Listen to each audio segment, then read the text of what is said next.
And welcome back to the shop. This is part 2 of the RMZ450 full motor rebuild. It's going to be pretty much the same steps from '09 to the current model. If you haven't caught part 1 yet, there'll be a link down in the description. But since then, as you know, I already have the piston, all the stuff to do the top end, because I thought this was only going to be a top end job until we pulled the top end off the bike and seen the crank definitely had some little bit of up and down play, which I'll show you a little bit better once we get the motor on the bench. But here's a new crank that we have, brand new OEM Suzuki crank, and that is nice and tight feeling, so that's good. So we got a new crank. We're going to put an hour meter on it so we can keep track of the motor's life. Suzuki oil filter, crank bearing, the seal that goes on the end of the crank here for the oil flow that goes down. And anytime you replace a crank, it's good to replace that seal too. The crank seals that go on both sides of the crank. We have a looks like a clutch cover gasket here, and the engine case gasket. So let me go ahead and take this crank right here, these two crank bearings. I'm going to go put them in my freezer for the time being.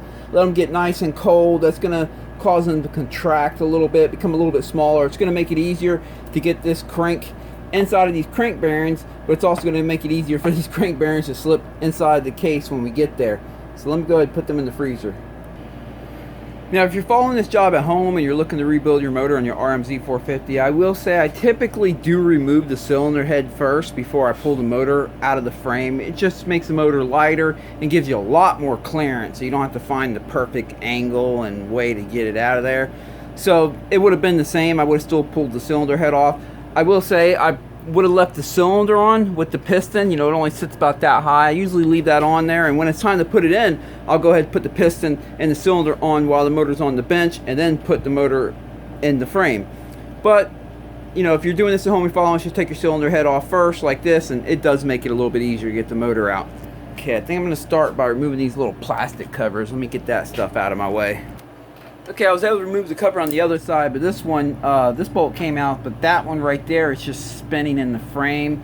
The little insert's stripped out or spinning out, so I'm just going to leave that there. I should be able to bend this down and get access to that bolt right there, so I should be okay with that. But I'm going to leave the cover on when we remove the motor, so I'm going to follow this electrical wire right up here and disconnect this stator up there. So let's see here. Get this off. By the way, I hope all you guys had a great weekend of riding. I did. We took the Day City motocross, the training class on Saturday. My wife wanted to get some motocross training in. I'm not going to just sit there and watch her ride, so I took the class too, and it was fun, and I definitely brushed up on some stuff. That was good. Then on Sunday, we went over to Tampa MX, just a practice day of riding. The layout there is really good right now. That was a good time. Okay, I'm going to follow these up. Actually, I'm just going to disconnect both of them, not only for the stator, but also for the gear selection sensor. Let me get them disconnected. Alright, here we go. Got both of them disconnected. There we go. Just hang that down the side of the motor. So really all I'm doing right now is just clearing up the left side of the motor here, and then we'll go to the right side. Getting her ready to yank out. We'll get this hose up and out of there. Kind of try to remember generally where it goes and how it's routed. That thing's stuck. Let me get a flat head and pop that hose off there. Okay, got that off. I see they have it going in between this electrical connection right here. So let me try to remember that when it's time to reassemble it. I try to get everything pretty much exactly the way it came out. Just makes for a good clean job. If you do it right, the next mechanic might not, it'll be hard for him to tell if the motor's been out or not. He's gonna have to start looking for witness marks and nuts and bolts and stuff like that. And that's how it should be. It's nothing worse than when someone brings me a bike and everything's routed the wrong way, everything's in the way. They route things for a reason. I've seen people just throw the wires back any which old way, and the next thing you know, the wire is just resting on the header pipe and getting burnt. Okay, I'm pulling this cover off because we're gonna let me see here. I can either, let me see, I can either take the front sprocket up, but this chain's pretty tight. I don't know if I'm gonna be able to slide that up, but we're gonna try, because that front sprocket has to come off for this anyways. So let me get a punch and let me loosen that up. Because as you know, there is more than one way to skin a cat. If I can avoid taking the chain, you know, off by, like, you know, pulling the master link, I would like to. So let's see, I might use a flathead the first. I got this old worn out flathead with a pointy tip. I use it for stuff like this. Get it started. That's all I did. I took an old flathead and I just sharpened the end of it. It's good for stuff like that. And then I'll use a punch to really get at it. Alright. These are best taken off by impacts, because otherwise the wheel rolls. If you don't have an impact, you can just lock the rear wheel in somehow, some way, keep it from spinning. Alright, let's see. If I can slide that front sprocket up and off and out of there, then we won't have to remove the chain. Now let's see if I can get the front sprocket out of there. Yes, I can. Alright, we can just leave the chain right there like that. Sweet. Okay, besides the motor mounts and stuff, I think I have this side pretty much cleared up. Let me put this over here. Yeah, dirt's gonna get in the motor. It's okay, we're opening this motor up. We're gonna clean everything up. So I'm not worried about some sand getting in the motor right now. Let's get on this side. Let's go to the other side. All right, let's knock this Kickstarter off. Hopefully it just comes right off. Oh yeah, it's nice and clean. Came right off, no problem. That's always nice. I gotta get that hose off right there. I think that's pretty much it for this side of the motor. After this, we should just remove the motor mounts and slide her on out of there. Get her on the bench. Yeah, it's looking good. I think I'm gonna move the hose up here too, just to get it out of my way. Otherwise, when it's time to pull this motor in and out, that thing's gonna be all up in my way. Okay, it's looking good. I think it's time to unbolt the motor. Let's see if I can get lucky here. Sometimes you don't have to have the wrench on the other side holding it. Sometimes I just... Yeah, I'm gonna need a wrench. Just see which ones I can get lucky with. None so far. Yep. Okay. Well, get something on the other side now. Gotta do what you gotta do. Oh, they used a 12mm head on that side. What the heck? Suzuki is throwing me some curveballs. Alright, there's one. 2, 3, and one down on the bottom underneath that cover that I couldn't get off.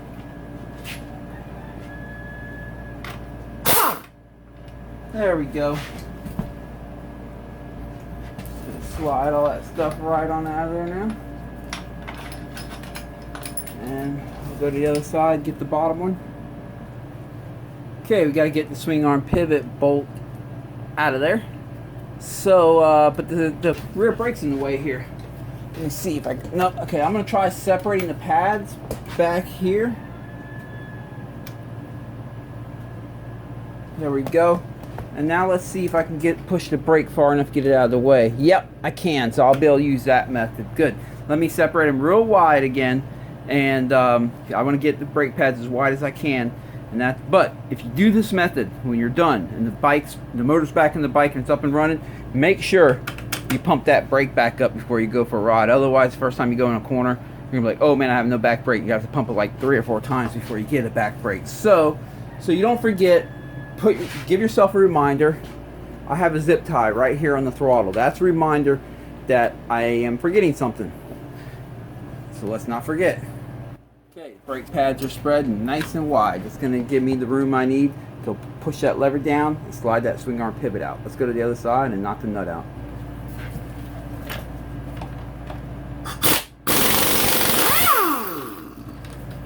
All right.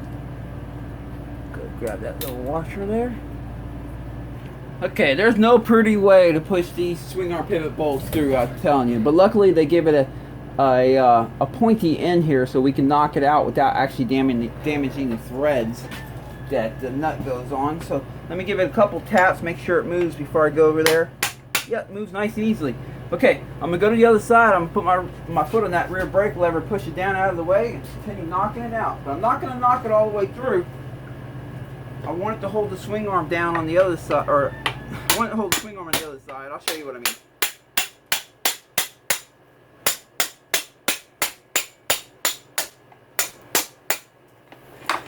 Let me see how far I gotta go here. Oh, we gotta go pretty far.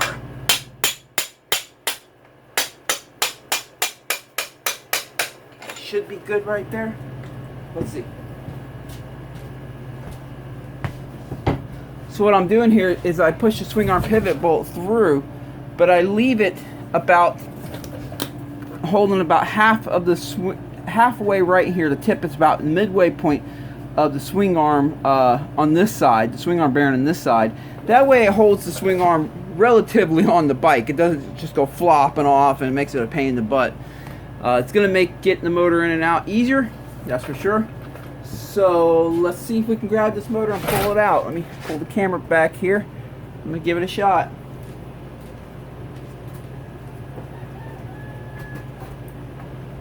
Oh yeah. Set it right there gently, go to the other side.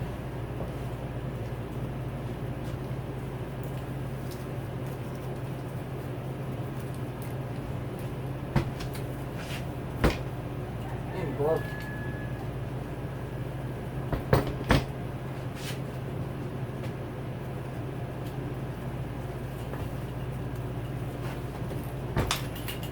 Yep. Motors out. Set it on the bench. Okay, time to rip into the motor. Get this shifter off.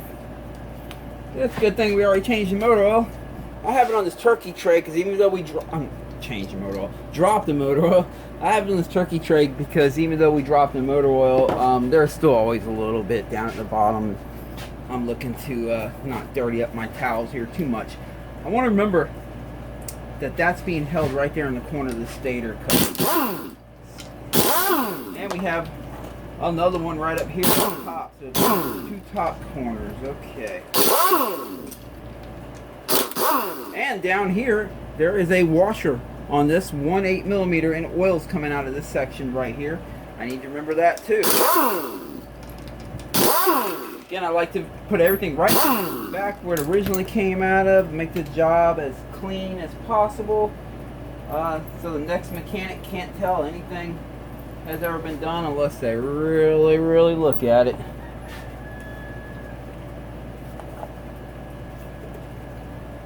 She's on there pretty good. Let me get something to pop that off. Let's try this. They give these little tabs here to... Okay, that side's coming loose.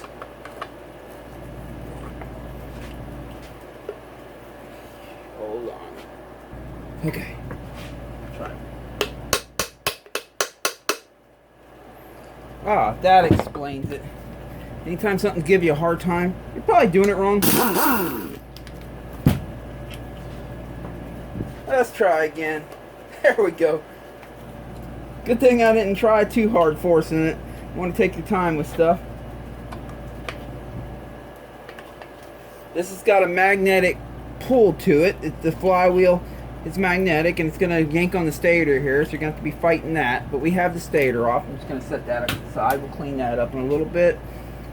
Let me remove this gear selection sensor right here next, because what I'm doing right now is the first thing I'm pulling off is anything that has a wire on it. Just get these wires out of my way, pain in the butts. Anytime you remove these sensors, always pay attention to which way the wires are pointed coming out of it. Some of these sensors are not reversible, but some of them are. So you want to make sure that you put it back in the same way it came out. Alright, and we have these little things right here. If we don't grab them and we tip this motor over, they can go falling on the floor and you'll never find where they went. So you just want to collect them now. There's a spring behind it. Let me see if I can stick this in there and grab it. Yeah, I can. Just stick something small in the hole. Make sure you get the spring with it. Oops, dropped it. Let me show you what we got here. We have this with the spring. That's what we have. So make sure you get that. See if I can grab the spring with this again. Come on now. She's being stubborn. Oh, there we go. Got it. Alright. Alright, let's go get the flywheel off. 17 millimeter. It's best to use an impact with this. You can, if you don't have an impact, you can open up the other side of the motor and put a wedge, piece of aluminum, whatever, between the main gear on the crank and the clutch, the gear on it. Motion Pro even sells a little gear stopper thing, but if you have an impact, just hold the rod like I'm doing right here so the motor doesn't spin. And better raise the level here. That was too soft. There we go. It surely makes it easier. And you can even buy battery powered impacts anymore pretty cheaply. You don't have to have an air one like this, but impacts surely speed things up putting it together or taking it apart and putting it together. All you got to be real cautious where you use it on reassembly. You can strip stuff out real easily, and you want to be very familiar with your impact. I work with mine every day, so I know it real well. You know, get yourself a good impact and just use that one and get real familiar with that one. It really helps out. Once you get a good one and get real familiar with it, you don't even want to change brands. Once yours breaks, you'll buy the same brand again just because you're so familiar with it. There we go. That was a flywheel puller I did there. I forgot to mention what I was doing. I'm sitting here talking. Let me see if I can get the size for you, so in case you have to order one of these yourself. You can pick them up on eBay, Rocky Mountain, Motorsport, Amazon. There it is right there. You can see that's the size. This is a Motion Pro brand right here. But that knocked it right off, no problem. So we have that off. Let me go ahead and knock this little keyway out of there so we don't lose it. See if I can get that. Yeah, we have that. I'll just take the stator right here. There you go. Sticks to that magnet so we won't lose it. Do the same with the nut. Stick it right there. Alright. Let me go and get the chain out of here. Yep, that's it.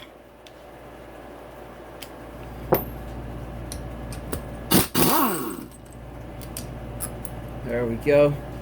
Put that over there. I'll leave that on, the chain guide here. It's not hurting anything, just hanging out there. As long as I get the chain off. If I can't get the chain off, then I might have to remove it. Yeah, got the chain off. Alright, we are getting there. There's the old chain. I'm going to remove the oil pump. Not for sure. I can't remember if you have to on these or not, but we're going to do it anyway. They give it a good inspection too, so what the heck. Oops, that was on the strong setting. On loose setting. Quieter. Quieter and easier to hold. Well, I guess we'd have to pull these out anyway because this one goes all the way to the other side of the case. We'd at least have to pull out them two long ones. We could have left the small one in there if we wanted to leave this oil pump in place, but we're pulling it out. Some of these motors you have to pull out, take apart the oil pump first before you take it apart. Some you don't. Now, I want to put this oil pump in the same way it came out, so I can see it has them little openings right there for that to come out this way. I don't know if I'll be able to pull it out yet until we remove the clutch cover side, but let's see. Yes, we can actually. Okay. It appears this type I wouldn't have had to pull the oil pump out to split this case, but that's okay. We're going to check everything out here.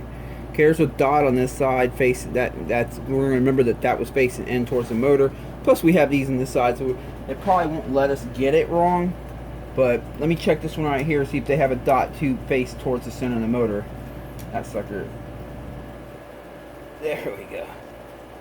Alright, we got it here. Let me flip it over gently. Yes, it does. It has a dot. So let's remember that this dot, see it right there?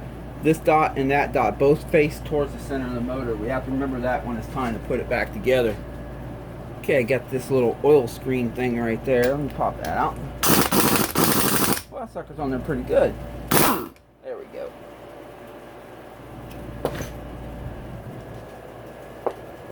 Okay, I had some needle nose. Where the heck did they go? There they are. That's looking clean enough. It's looking good. So that's good. This is, you know, it's just a screen filter. It's not as fine particle as your real oil filter. But what this does is it protects the oil pump. It's the first stuff. It's the first thing that the oil goes through before it goes to your oil pump and your filter and stuff.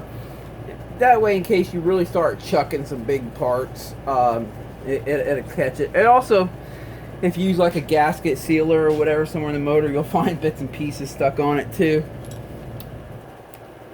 Alright, I'm going to take all the case bolts out now, even though we still have to take the clutch cover off on the other side, only because the motor's facing at me here.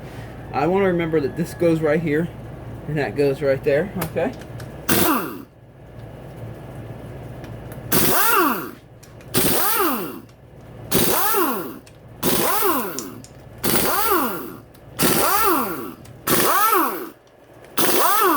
Oh, one more.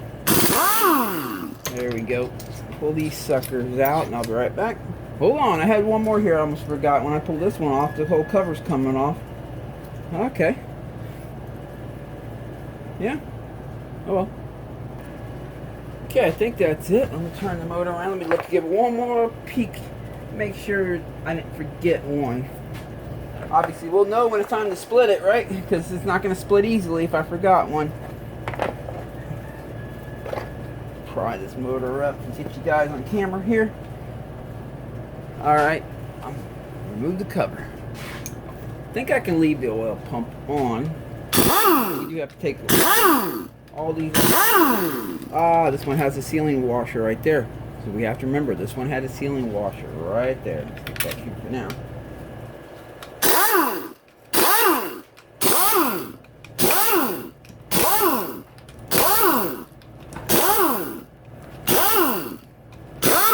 Trying to remember all this. I have the advantage because I'm recording. I can just go back and look at my recording and say, whoa, where did that go? If I get a little stumped. But what I've done in the past is you can even take a Sharpie and mark it if you don't plan on using a strong solvent to clean your parts, or take pictures where it went, or make some type of notes so that you know where it goes when it's time to put it back together. I think that's all. Looks like I'll be able. Looks like I'll be able to leave that one, that one, that one for the big cover, and this one for the water pump. We are going to change out the filter, so let me go ahead and pull that now. Get that out of the way.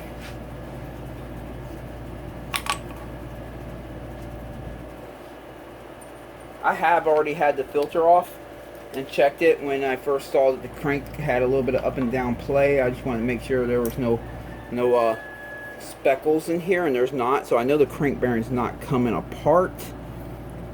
It's just worn, because you'll see like goldish, copperish color particles up in the filter.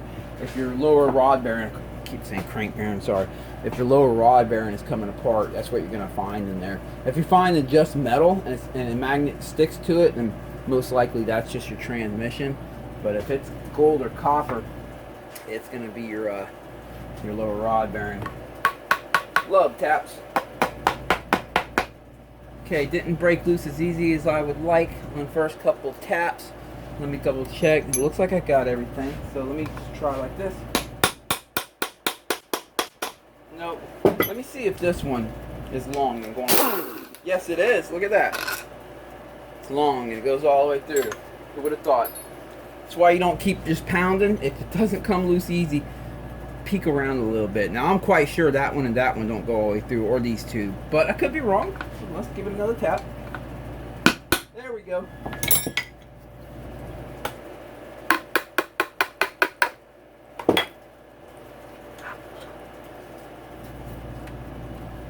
Oop. Oh man, great. Drop coolant all over the floor. There's still some coolant right in there. But alright, we got that off of there. Let me clean up my area a little bit, and I'll be right back. Actually, I'm back before we know it. Forgot to check for little washers and stuff. just make sure there's nothing stuck to this that we could end up losing. Look at this thing right here. It just plugs right in there. Alright, well, we'll leave that there. Did you see that? We'll leave that there. And it looks good so far. Everything, there's no washer or anything stuck on. We just got that little piece. You always want to expect stuff when you take it apart, take it off, you know.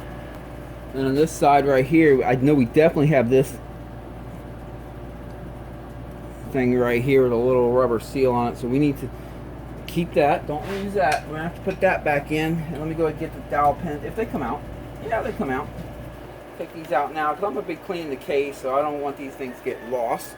So we have them. All right, let me double check, see if there's a washer in there. I don't see a washer for that. So everything looks good here. Okay.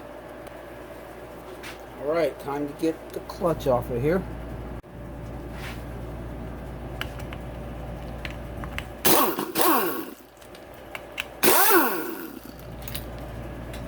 Like I mentioned, impact sure helps out. If you don't have impact, you can hold this by hand and use a ratchet on it. These aren't that tight.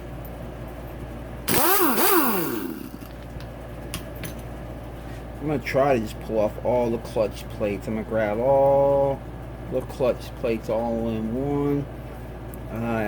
Check in here. Okay, so we have the clutch plates. They look good so far. They're nice and brown, not toasty. Remember I said you always check stuff when you take it off. Look at this. See, if I would have just started slinging this around, this would have fallen on the floor. This goes right there. Okay, we have that. Take your time with stuff, you know. Pay attention to all that little detail. Check everything. Like, I'm going to pull this out right here, and it seems like the rod's coming out with it, but let me show you here.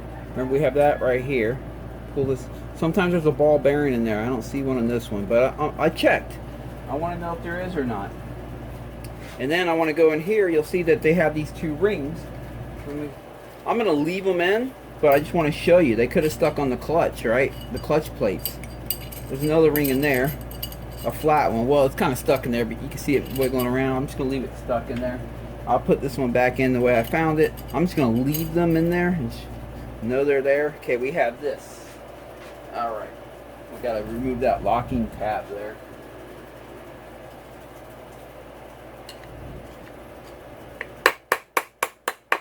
See, I use that flathead with the sharp point first. It'll get right up underneath it cleanly. There we go. Then I can break out my punch and finish it up. Come on, sit here.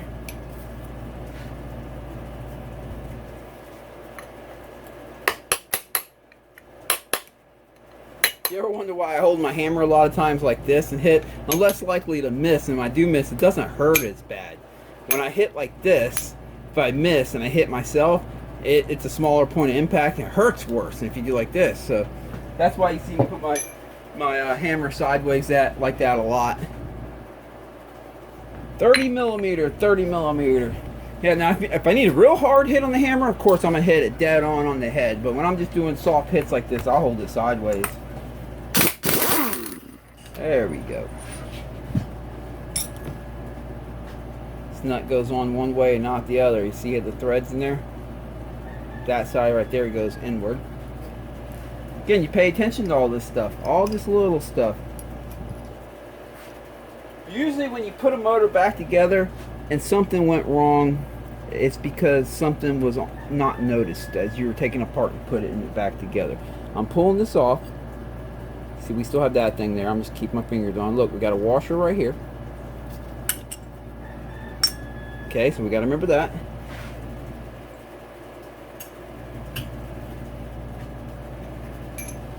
Because if you don't notice that washer, you go to set the clutch hub down later on. You go to pick it up, put it on the motor. As you're picking up, the washer falls. And you put it on without the washer, and now your clutch ain't working right.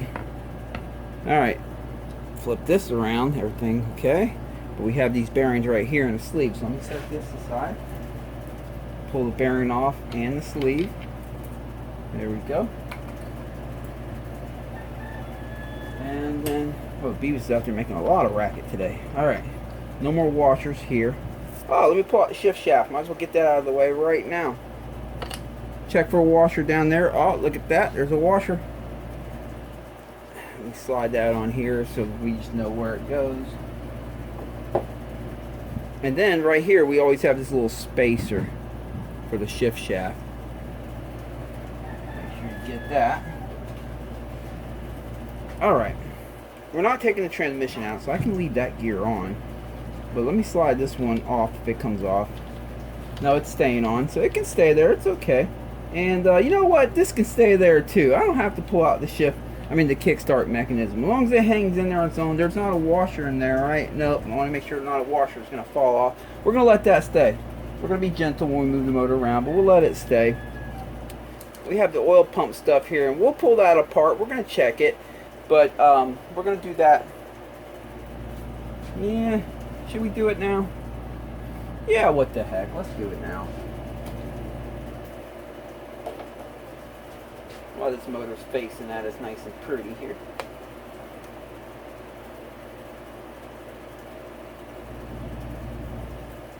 Alright. There's a washer there.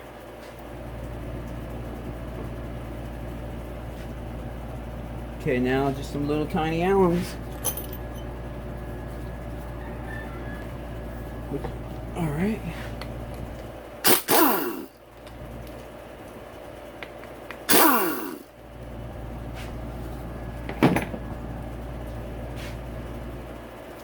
These can be a tight little fit. There we go.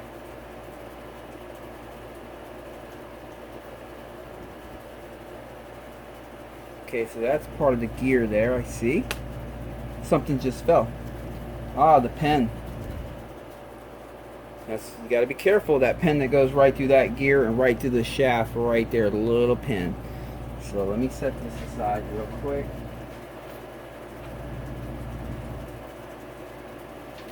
Okay. Let's pull them out. Where'd my magnet go? I got a million of them just because of that. They're always misplacing them. Okay, we know which way this one goes because of them where they cut it out for the pin. But let's see if they put a dot on this side. Yes, they did. Dot faces towards the middle of the motor. Again, on this side, this water pump on this, oil pump on this side. How about this gear? Let's see if it has a dot. Yes, it does. So same thing. Goes facing towards the center of the motor. See, I like it when they do stuff like that that makes sense. Some brands, I don't get it. They'll have both the dots facing, or they'll have like one side facing to the right and the other side facing the right, one facing the left. I've seen it where some dots on the same oil pumper face opposite directions. I'm talking about from the factory. No one's even been in the motor before. I like it when stuff makes sense. It's logical. It's easy and better for the mechanic. Okay, I do know that's reverse thread because I have already looked at the new crank. But if when you're working on these motors, and a lot of times the crank gear, the nut for the gear on the crank is reverse thread. Sometimes it's not. So if you start hammering it one way or another way, and you're going the wrong way, well, you don't want to do that. But so it's good to know which way it is. This one is reverse thread. So this one is lefty tighty, righty loosey, instead of righty tighty, lefty loosey. And boy, that's a hard one to remember sometimes. So I'm gonna act like I'm tightening it up, but it's gonna loosen it up. Strange. There it is. Oh, that fell. All right. Okay, make sure there's nothing down in there. There's not.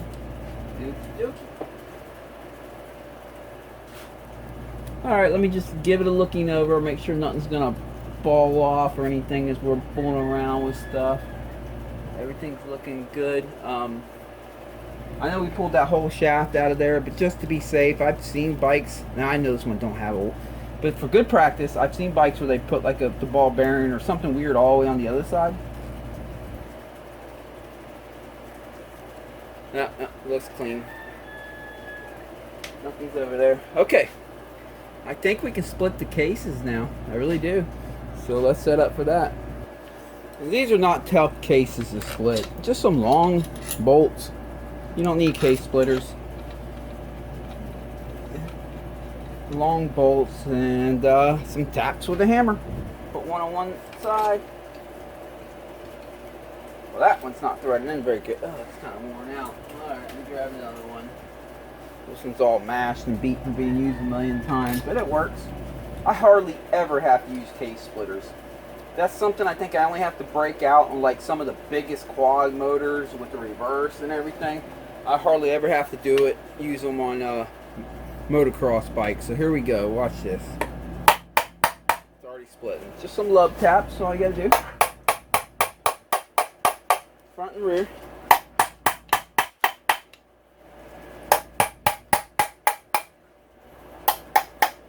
Obviously you don't want to be hitting the cases. I think that's it. Yeah, that's it. Alright, pull these out.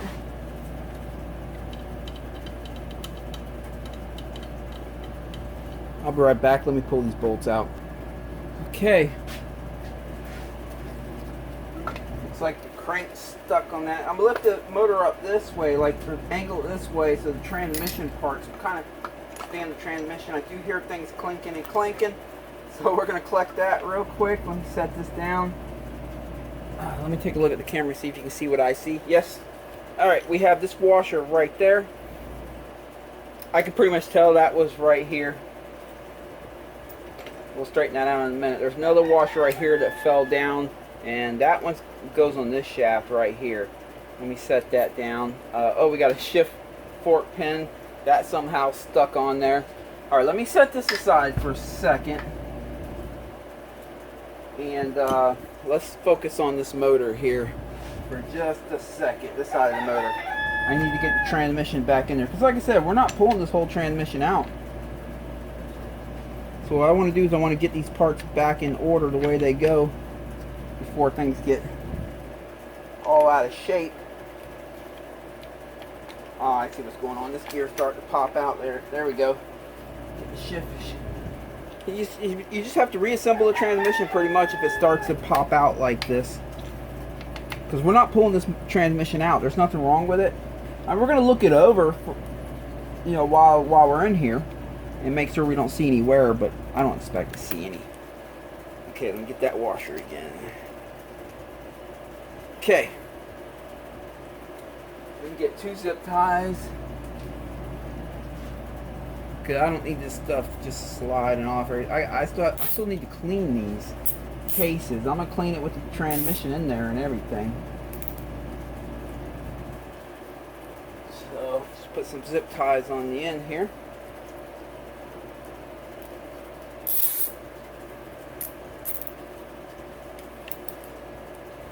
All right.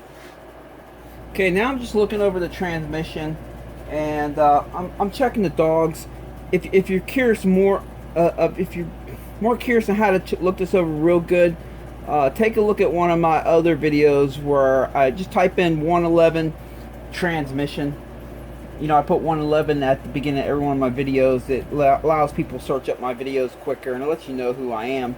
And that, on one of them transmission videos, I kind of go more into detail on what I'm looking for, because it's going to be hard, and I'll have the whole transmission on the bench and you can see it. Doesn't matter what model bike it is, they're all the same stuff when it comes to looking the transmission over.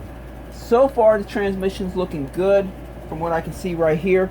I do see a slight bit of wear on that one right in there, but it's not bad. It's totally acceptable. I mean, there's always going to be a little bit of wear.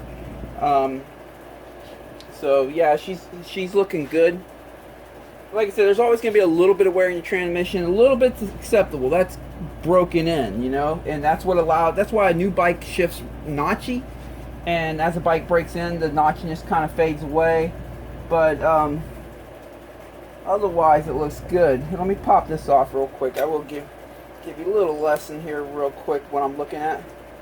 So right here, you'll see that sharp edge right there, ever so slightly rounded out. That's just broken in for the most part, and same with right here, and that's what I'm seeing. Otherwise it looks good. Let me put another zip tie on there and we'll continue on. Okay, we inspected this side for the time being. Let me set that aside, bring this one front and center. Let me see if I can slide this crank out. I might have to try tapping it out. Yeah, she's in there pretty good. All right.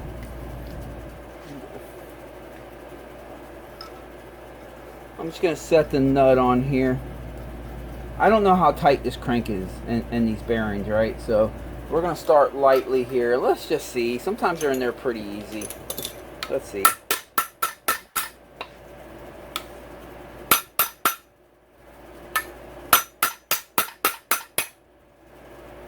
Yeah, I think it's moving. I got to press. I can press out if I need to, but this seems to be moving. I just dropped that in the oil. Great. That was the smallest hammer ever. Let me get a real hammer here. Yeah, she's coming.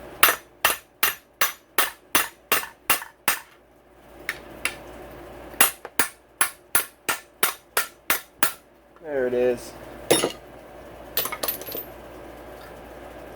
If yours doesn't come out easy like that, you know, just by putting a nut on the end right here and using a hammer, you can always just heat up that whole side of the case in the oven to about 170 degrees and then try again. That doesn't make it easier. Sometimes you might have to flip it on its side, rest of the 2 pieces of wood, get a good harder hit. And of course you can just press it out if you have a press. Or if you have some case splitters, you can hook all that up and push it out too. Let me get this nut off there. Put that back over here. Okay, let me set the crank off to the side for the time being. We're going to look at that again in a minute and compare it to the new crank. But before we do that,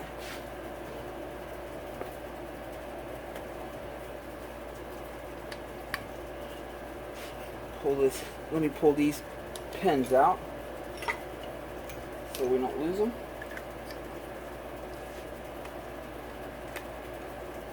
There we go. See if we can get that gasket off at least as much as we can with our bare hand. Yeah, like most of it. All of it. Okay, we got this little one-way check valve, whatever you call this thing. Yeah, one-way valve here. Lets oil, pushes oil, lets oil escape the crank area here, but not go back in. That's all it is, like a little reed valve, one-way valve, whatever.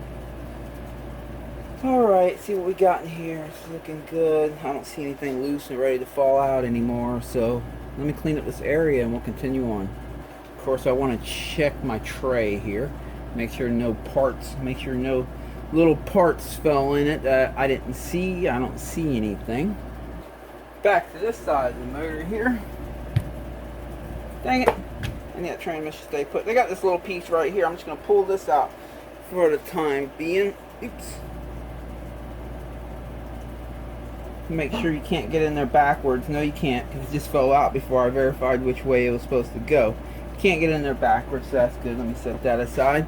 Now what I like to do is I like to make a little pile, which I have right here. These 4 parts right here. I make a pile of stuff that has to be, besides the transmission and the crank, that has to be inside this motor before I put the cases together. Nothing worse, and I've done it before, and you put the whole motor together, get it in the bike, and you forgot that. Or something like that. I've done it. And yeah, you make that mistake one time and start learning real quick. Okay, brand new box cutter blades. Gotta be brand new. I don't see much, if any, gasket material, but I'm still gonna run around it and look before I clean the cases. I want to remove all this stuff off. There may be a little speckle here or there.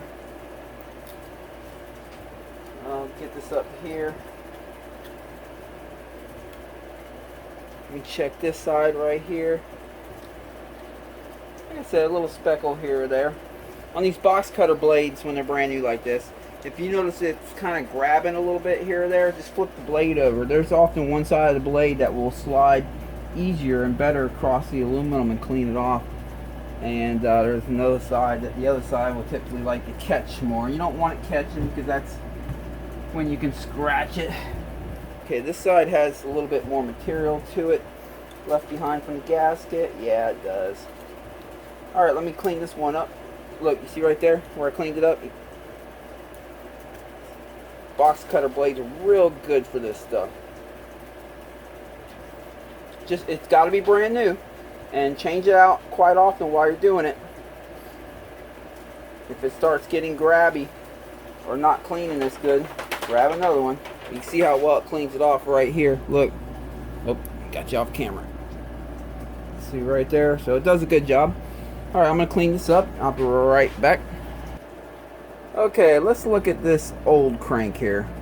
Get on camera here. See all that twist, that slop? It's pretty sloppy. Of course, we got a significant amount of left and right. You get more left and right. More before you start getting up and down play. I can feel the up and down play. I don't know if I can get on the camera here. Let's see. It's going to be really tough to get it on the camera. Let's see what I can do here. You got to find the center point.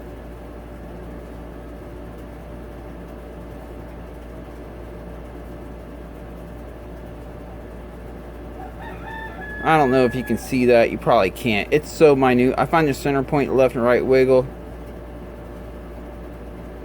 I can pull it up and down and feel it, but probably not going to be able to get it on camera. But what I can get on camera is all that.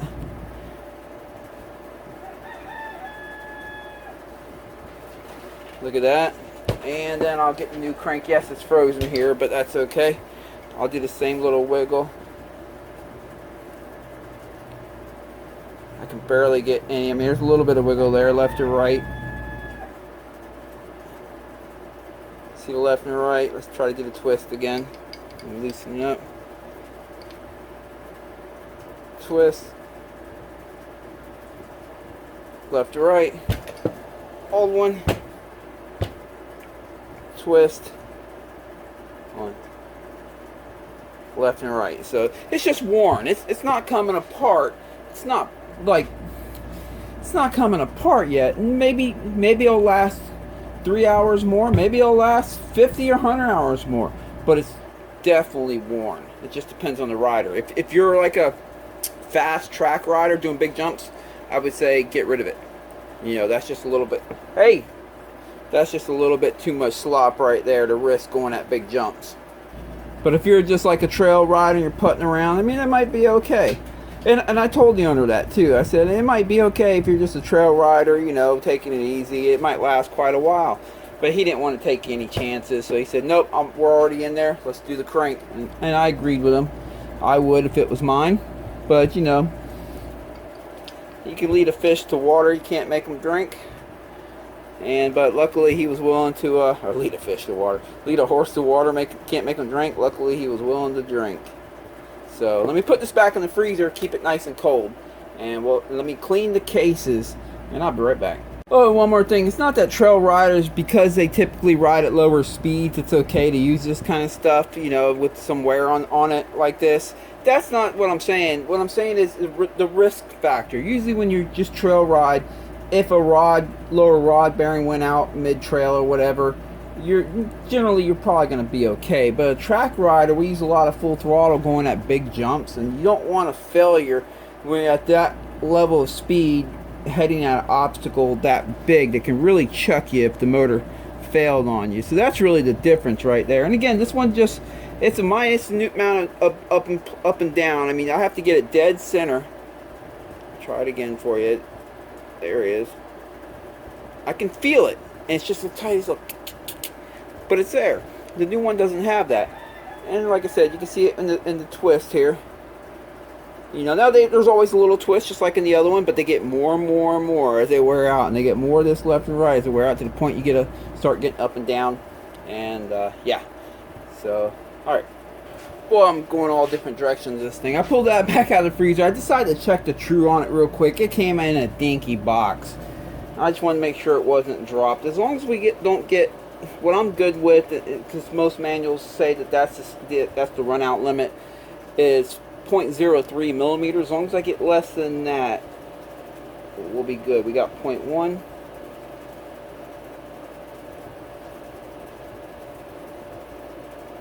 Yeah, 0.01, I'm sorry. 0.01 millimeters. This crank is nice and trued in. I'll put a link in the video how to true your crank and all that kind of stuff if you're interested in doing this at home. This is just a little makeshift stand, a little cheap setup, but it's good for me to be able to check a crank before I put it in, make sure it's good. Alright, let me put that crank back in the freezer. Okie dokie, back at it. I probably should have pulled this out earlier, and it has this little rubber O-ring seal on the transmission counter shaft. Set that aside. Where will I put it? I guess I'll just leave it there. Alright, we got to replace the crank bearings and the crank seals. I see that seal is faced that way. Alright, so we got that seal, so we're good. And we'll be able to put that in after the crankshaft, it looks like. Let me remove this, just so it's going to make it a little easier when it's time to put that seal in. Jeez, I really am all over the place in this video.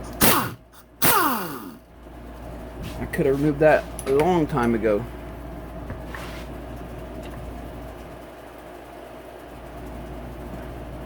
Popping that in shortly. Alright, actually let me set it aside over here. It might be a little bit. There we go. Okay. Again, that seal is faced with that metal part facing that way. Let me take a look at the new seal here. See how they have it situated. Yeah, okay, so I gotta remember that. Now it's time to knock out the crank bearing. For this, you're surely going to want an impact driver for these. Otherwise, good luck. You might strip them out trying to get them out. These impact drivers are real good at loosening these suckers up though. And we'll also use it when it's time to put it back in. Let me just take these on out of here. Yeah, that sucker's in there. There we go. They definitely use a good amount of thread locker on that, and we'll definitely be using a good amount of thread locker when we put it back together. Okay, let me knock this seal out from this side. That way we have, that way we can stick something in there to knock the bearing through.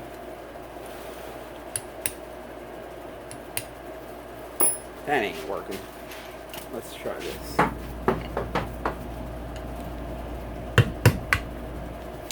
Obviously, it's going to damage the seal getting it out of there, but that's okay. We have a new one. Alright. Okay, there's several ways to knock this bearing out. If you're at home and you don't have a press, or if you do have a press at home, well, good for you, I have a press here. But if you don't have a press, you can just take a big socket, find the size that fits that on that bearing perfectly fine. Use a big ass hammer and pound it and knock it out. I'm going to attempt to do it this way on camera. But if it takes too much of a struggle, then I'll take it to the press. Although I will say, if I didn't have a press here and I hit it and hit it and hit it and it doesn't move and it becomes a struggle, then I would heat the case up to about 170 degrees and try again.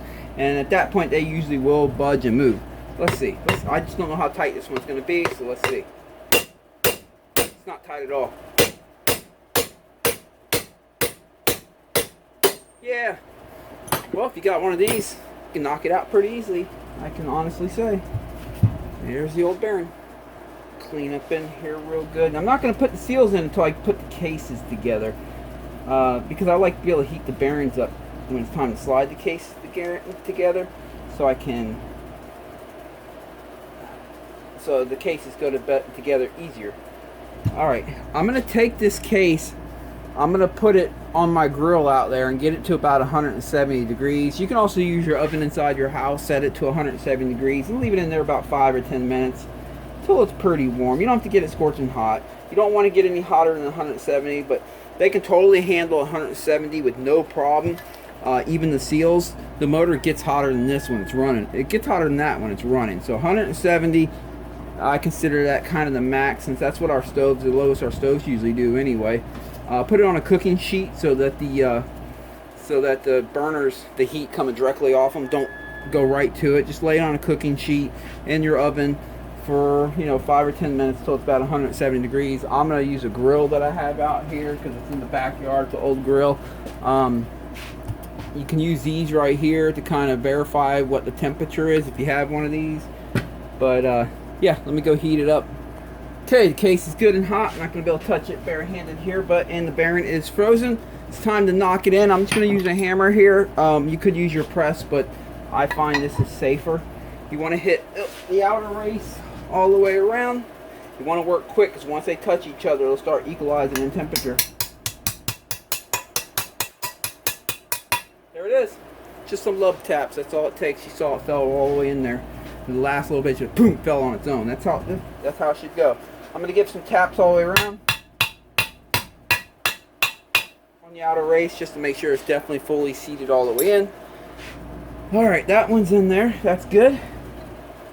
Anyway, if you use a press, I still suggest heating the case and freezing the bearing, so because the bearing will become smaller when it's frozen, the case will become hotter, and it helps it slide in easier. But the issue with using a press is you have to make sure you get them really square before you start pressing that thing in, because if it's off even a little bit, it'll damage the case.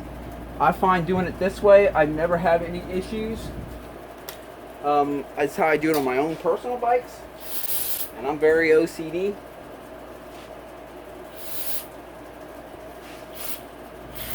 Spraying some brake cleaner in there.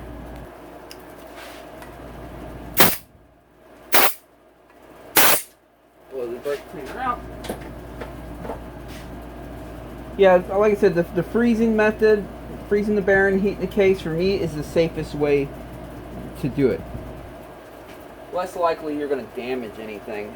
There used to be these. Kind of faded away. Maybe I explained it good enough. There used to always be that one guy that would step in the comments and say you never hit a bearing with a hammer. That's true. You don't want to be hitting the stuff in here, but the outer race here is so robust. Your hammer's not going to hurt it, and it's not like we're like going for broke and mashing at it or anything. We're just giving it some love taps. But them bearings are very hardened steel, and tapping on the outer race like that, you can't even tell where I hit it. It's not going to leave a single mark. Okay, I'm using some Stuck Nuts thread locker here. You definitely want to thread lock these things in. I prefer red myself, high vibration, high heat. So red is the to go on inside of the motor. Don't worry, you'll be able to get it out in the future when you need to. If you're interested in that, I have a whole video on that. Just search up 111 thread locker, and you'll see where I actually did experiments where I put red thread locker, a ton of nuts and bolts, and shown that you don't need any heat to get them to come loose down the road in the future. All right, let's knock these things on. Impact driver again.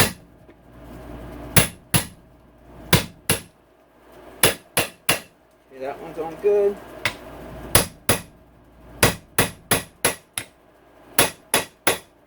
Oh, almost dropped the camera there. Okay, this side's good to go. I'm going to set it aside and just let it cool down because she's hot. Even with these latex gloves, if I touch it, I can feel the heat coming right through them. Same exact stuff on this side, except because we have the transmission still in place, I'm going to have to hang it off the side like that so I get this laid flat on the bench here.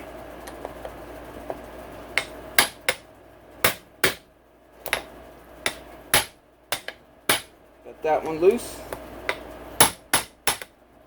This one loose. Alright, let me pull them out by hand. Okay, before I knock this seal out, let me flip it over, see which way it's faced. Again, this is a virgin motor, never been opened up, so this is the way they're setting them up from the factory, and I'm just going to put it back together the way they have it exactly. Okay, so we can see again they have that side right there, the open side facing outward. Again, even on this side. Set that seal off to the side. Okay, set it back flat because we have to knock that seal out. Of course, it's going to destroy the seal knocking it out. Just how it goes. But that's why we have new ones. Okay, got that out of there. But now here's the fun part. We got to get this bearing out, and we still have a transmission on here. All right. So I'm going to do the same thing, hang it off the edge. But I'm going to put my hand right here and hold the shift fork pins in and the transmission shafts in. I'm going to leave that there the whole time as I flip this way, have it hanging off the side of the bench here, and have that flat. Oh no, socket's too small. Let me find socket's too big. Let me find a socket that fits in there better. Got one here. All right, perfect size. Let's try this again.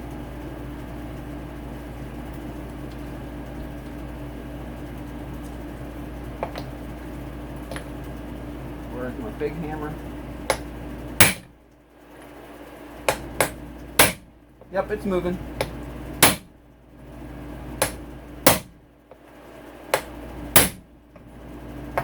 Right on out of there.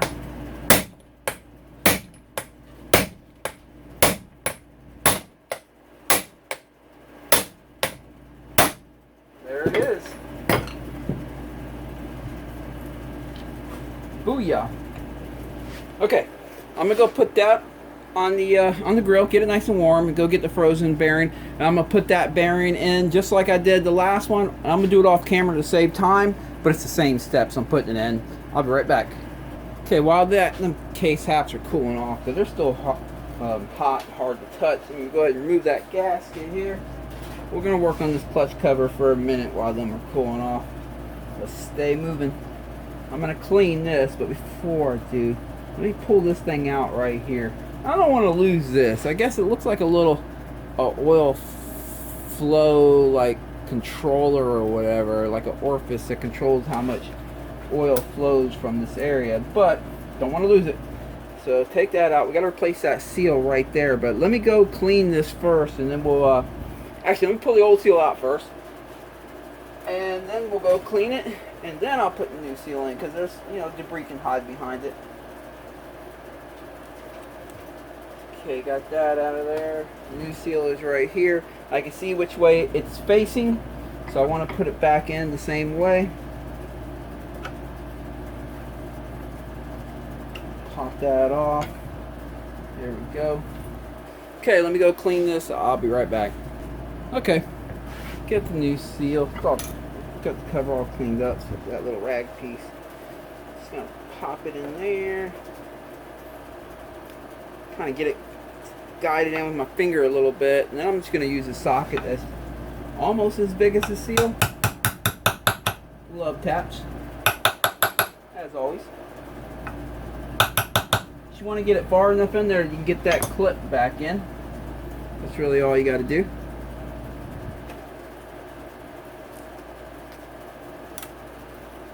And there it is. Okay, I'll stick this little thing back in here. And it seems to have a little rubber O-ring on it. Kind of gives a little bit of friction. Seems to stay put on its own, so that'll be okay. I'm going to set that aside for the time being. Alright, let me touch this case. She's still pretty hot, but I'm going to go ahead and attempt to get the crank in on this side, especially since it is still hot. That crank bearing, I might not have to put any heat on it at all. Let's see. Let me use this rag so I can touch it.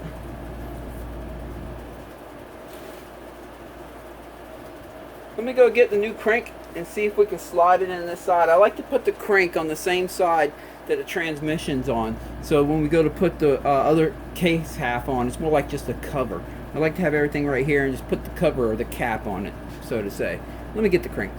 Okay, let me feel how hot this is. It's warm. Remember, this was frozen, but the heat of the case slowly made its way, so it's pretty warm. Should be good enough with the frozen crank to slide it in. If I have to heat it a little bit with a torch, I will.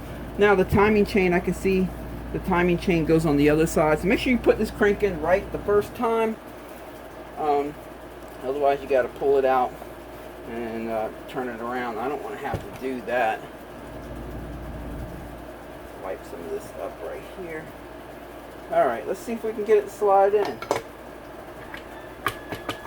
There it is. Sweet! Alright, set that gently like that.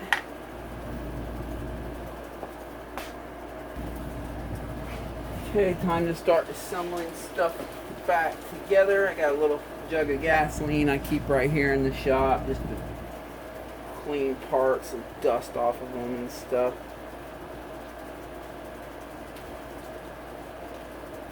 Oh, this goes on the other case, so let me just leave that sat right here. Oh, got these pins. So like I said, I try to put as much as I can on this side. Now you can see the crank's getting wet right here from condensation because it was frozen. But that's okay. Once we get the cases back together, I'll spray WD-40 all up in here and then pour that out to collect that humidity and keep the crank and everything from rusting. Let me get the gasket.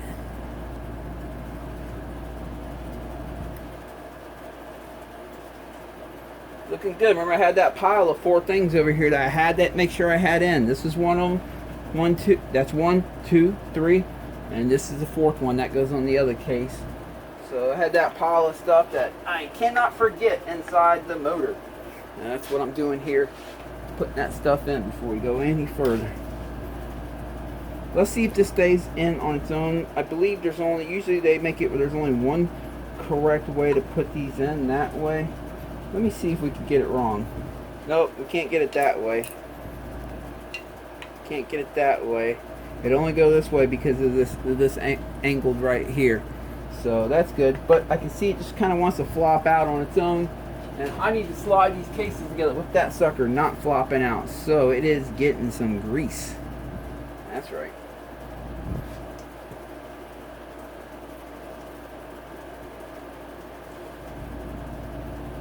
A little bit of grease here. See if that holds it in better. That should hold it in. And wipe up as much as I can. Alright. Gonna take a piece of cardboard, set it down here. That way none of this none of these rags get pinched in between. It's time to slide this stuff together. Of course I can't forget to take these off. There we go. Make sure the transmission pressed on there fully. I had it in neutral. Make sure the pins for the shift forks are fully seated. I had it in neutral, so I'm holding the shaft on this side and spinning this side. It's still in neutral, so that's always a good sign. Just set this down here, just to hold it up a little bit for me. There we go. Because again, what we're going to do is we're going to slide this crankshaft right here, just boop, like a cover. Okay, remember we don't have the seal here in here yet, which is good because I can apply heat to that without burning the seal. That's why I left it out. But you don't want to get this bearing hot and glue it.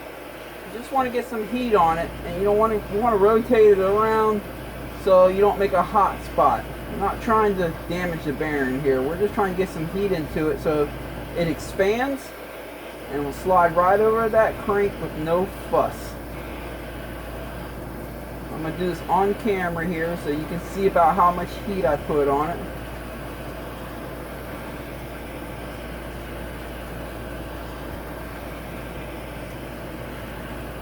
That should be good enough.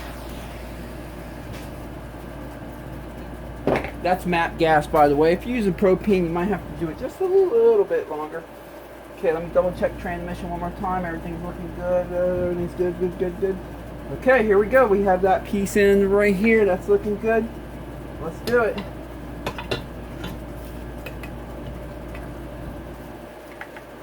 Come on now.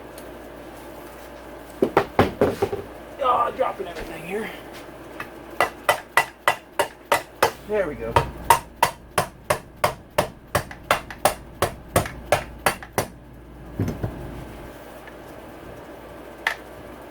Got a little more to go.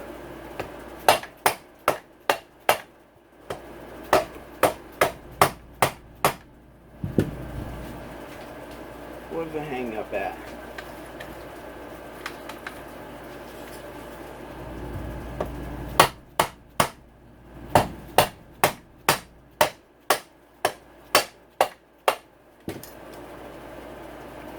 We're going to see where the hang up is at.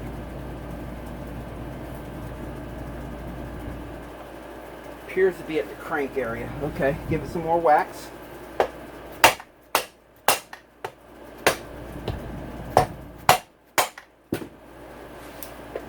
Yeah, there it is right there. They're buttoned up. Usually doesn't take that many wax. Maybe I should have heated that bearing up a little bit more, but that's okay. I mean, I've put them together even cold before, no problem. You just got to beat it more. Okay, we got that good. Crank spinning freely. Transmission still on neutral. All these are good signs. Okay, I'm going to check the shifting of the transmission in a minute. Make sure we have all that good. But first, we need to get the case bolts in. So let me fish all these in. Which way did that go? Dang it. There it is. Remember, that had that there. And we had this one right here. Alright. And the rest of these, as you know, they're all different lengths. Some are shorter, some are longer. What I'm looking to do is put each one in the hole first. And they should all stick out equal amount, which is like a little less than a pinky's width. 10 or 12, 11 or 12 millimeters. When you have them all in the right hole, they'll all stick out before you thread them in. They'll all stick out an even amount, and that's when you know that you have the right ones in the right holes. One more here. Of course, we still have the 2 on the oil pump here, but we'll worry about that later. Use a trusty old Black & Decker. It's got a drag set, so it's not going to strip them out.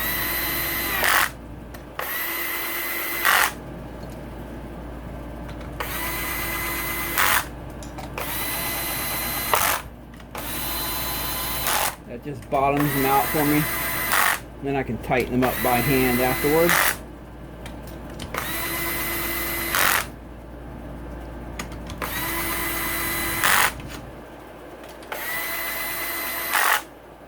Okay, I think that's all of them. Okay, before I put the oil pump in and tighten up all this hardware here, I want to check and make sure the transmission is good. I'm going to double check the crank one more time, make sure that spins freely. It's a little binded right now. That can happen when you tighten things down on the crank. What we'll do is we'll tap the crank over. They get binded between the bearings. It's an easy fix. For this one, I'll just take this because this will rest all the way up against.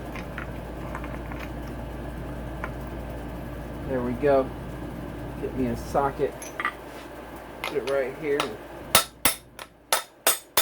You'll hear boom, boom, boom. Now it spins freely. Simple as that. And we might have to do it again once we torque the bolts down on the cases. It happens. Not a big deal. But anyway, let's get back to checking that transmission. Pop this sucker back on there. Slide this. Remember, it's got a washer here.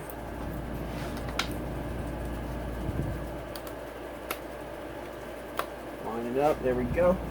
All right, let me get the shifter and hook it on the other side. Pop this on over here backward, but that's okay. As long as I can shift it. Okay. That should be first gear. Yep, can't shift anymore. That's a good start. Okay, back to neutral. Here's neutral. Oh, second gear. There you go. Third. What I'm doing is I'm applying friction by holding the counter shaft where the front sprocket goes right here and then spinning. And I'm letting it spin on the other side, but I'm just applying some friction so I can feel the gear's good. There's no clicking or anything. You'll hear the gears spinning, but that's about it. There you go. Because to get it to complete the shift, you do have to hold this pretty firmly and spin it, and you'll hear it complete the shift. Not always, but sometimes. Like that time, it cleanly went to that gear, so I don't have to help it. So that's fifth. All right. That's fourth. It didn't complete the shift, so watch this. I'll hold this firmly. You'll hear it click. There it is. Oh, this sucker came off.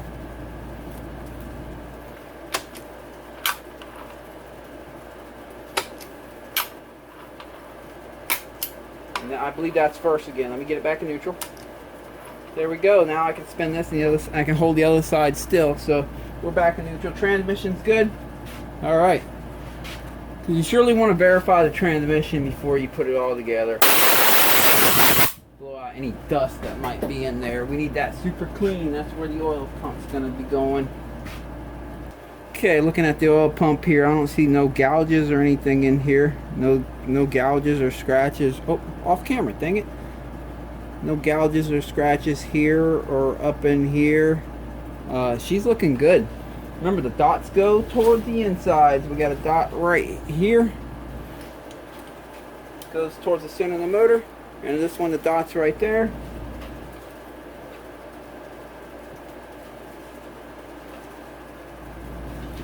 There we go. Let's see here. Yep, that's looking good. Okay, I'm just going to drop a little bit of, that's all this is in the syringe is motor oil. I'm going to drop some motor oil directly in here. If the motor's going to be sitting for a long time, then it won't hurt to use assembly lube. Assembly lube's good at sticking around. It's real tacky. But we're going to be firing this motor up tomorrow. So yeah, let me clean this real quick. When you clean it, make sure the screen on the bottom is nice and clean. Everything's looking good, no excessive wear or anything. So let's pop her back on here. Hold on. Make sure all this is super clean.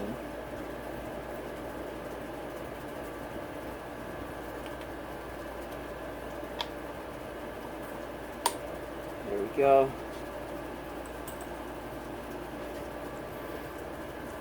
These case bolts, you don't have to put thread lock on them, but this bolt right here in the middle, I will. Here we go. Any case bolts, you typically don't have to use thread locker on them. If they come loose for any reason, you're gonna find it. It's not gonna like stall the motor or anything. And these are so long, it's gonna hit the ignition cover. But this one could actually back out and fall in here and cause some problems.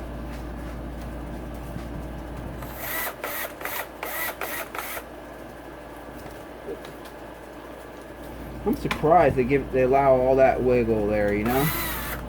I think they'd have some dowel pins holding it in place, but oh, it is what it is. That's how they made it. Okay, time to tighten them by hand.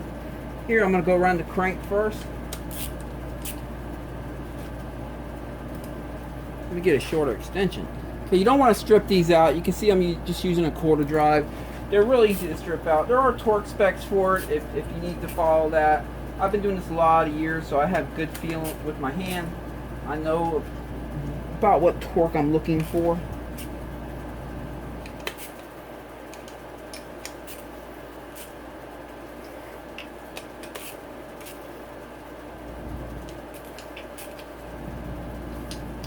But you can see I'm choked up on it too. I'm not holding it all the way on the end. So I have less leverage, less likely I'm going to strip it out. Gives me more feel. Okay, I got all these. I'm going to do one more round. Make sure they're good. Then we'll do the transmission side of the hardware. Alright, that's good. Yeah, great.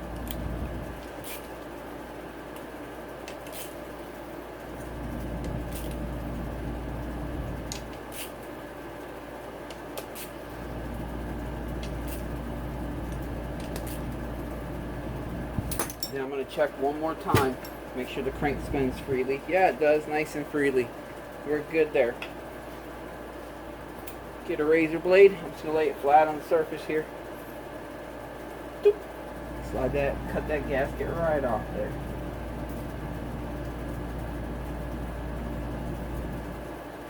There we go. Oop, camera's about to fall here. Alright, slide this, I cleaned that up, slide that back up in there. And this right here. Looks like that's a 12 millimeter.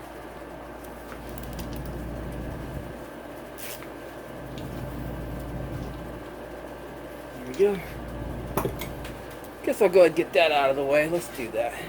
Might as well. Alright, remember we had these with the spring on the end of it. Put that in there. In there. They feel nice and springy, so that's good. Now you remember, it looks like you can get this one. No, you can't. I don't think you can get this one backwards. I think they offset these ever so slightly.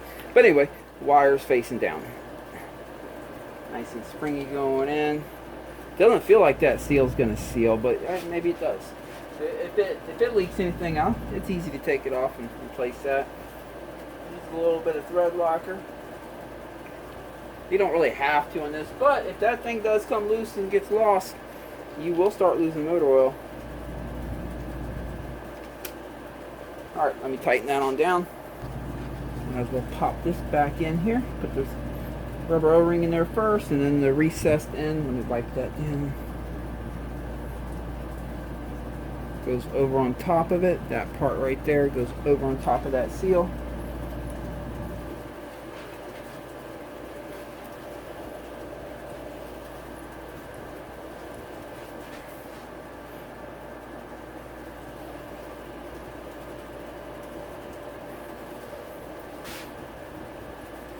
fighting me a little bit going on. There we go. Looking good. Brand new timing chain. But before we put the timing chain in, I need to put that seal in. I almost forgot. Holy cow. Okay, remember that side goes outward. Set it in here really gently. Try to press it in with your fingers first as far as you can. Okay. I'm just going to use this drift punch, whatever you want to call it. I'm going to use the flat end of it.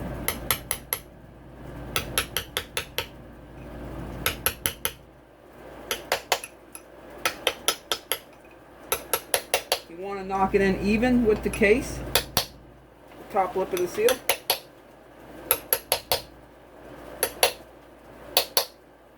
I got some dust there.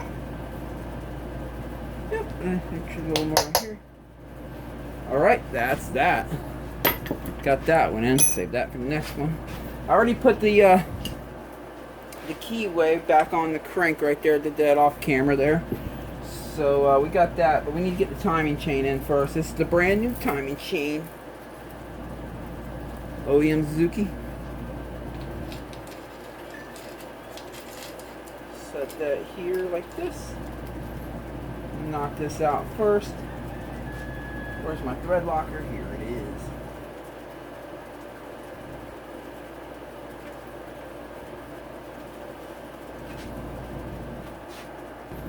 Tighten that up by hand.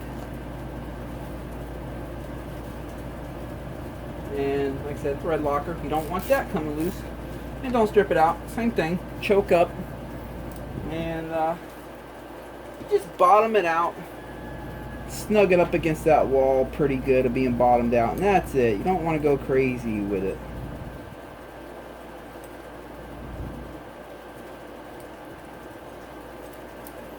Okay, I'm going to put some thread locker on this one too.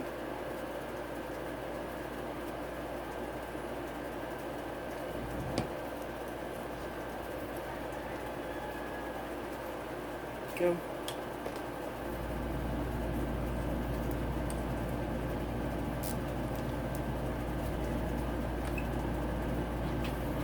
Awesome.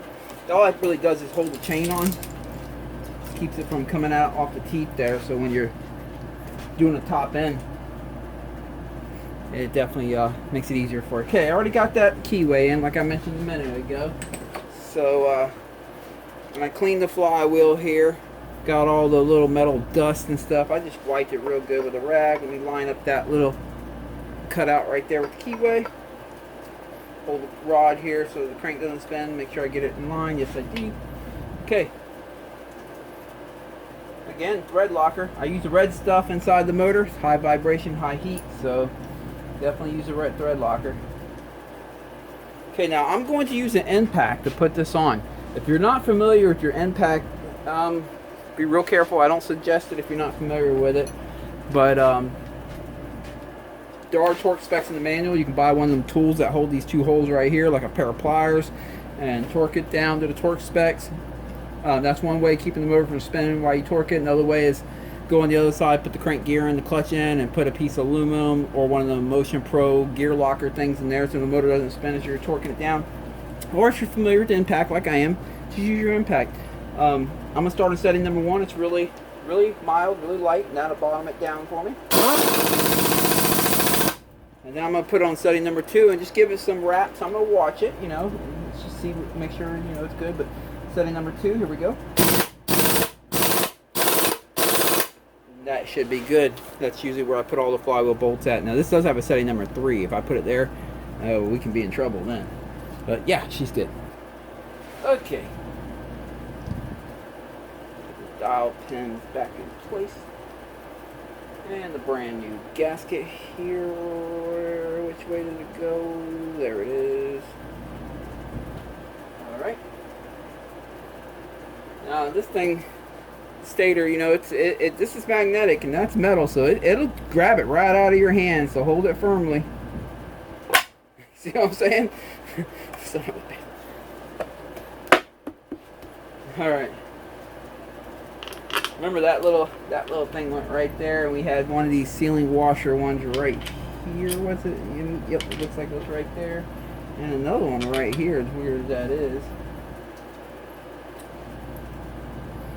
Want to make sure they all stick out the same. I know the longer ones go where the dowel pins are at, and I think this one's a medium length one. Yeah.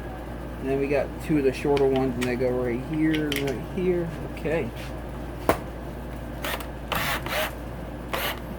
Make sure my drag is set.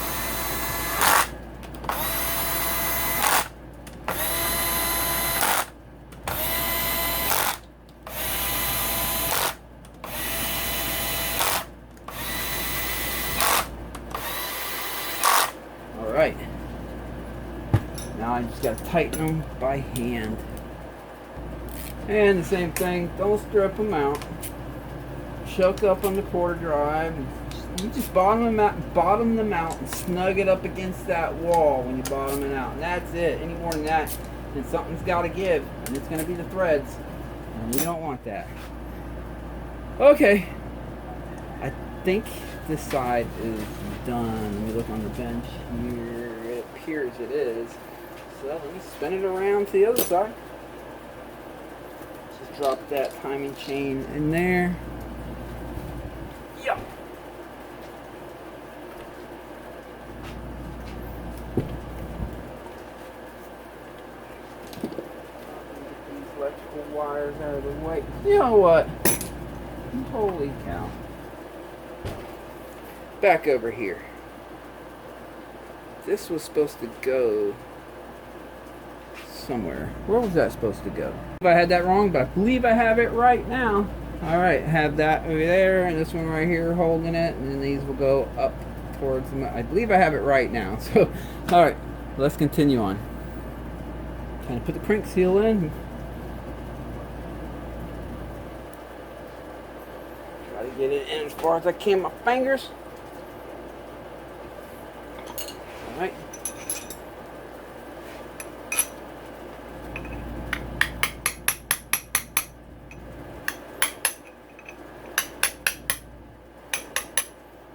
Same way I did the other side, just get it flush.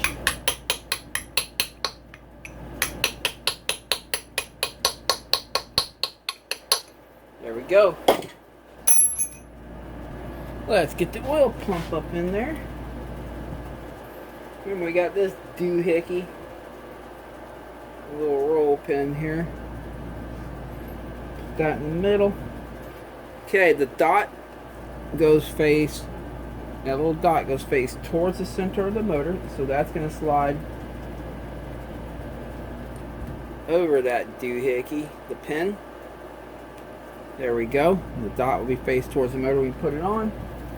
And then same thing for this piece right here. Dot face towards the motor. So let me set that in there. And we also have this. This is going to slide into the shaft on the other side for the other oil pump on the other side. So we'll have to spin this and get everything to line up before I slide that together. Let me make sure this surface is nice and clean, because there really is no gasket. They're just expecting metal to seal on metal. I already cleaned this, but okay.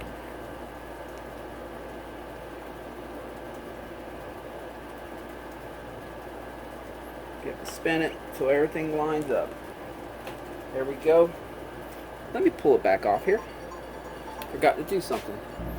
Yeah, I'll pull it back off. I would like to get a little bit of motor oil up in there.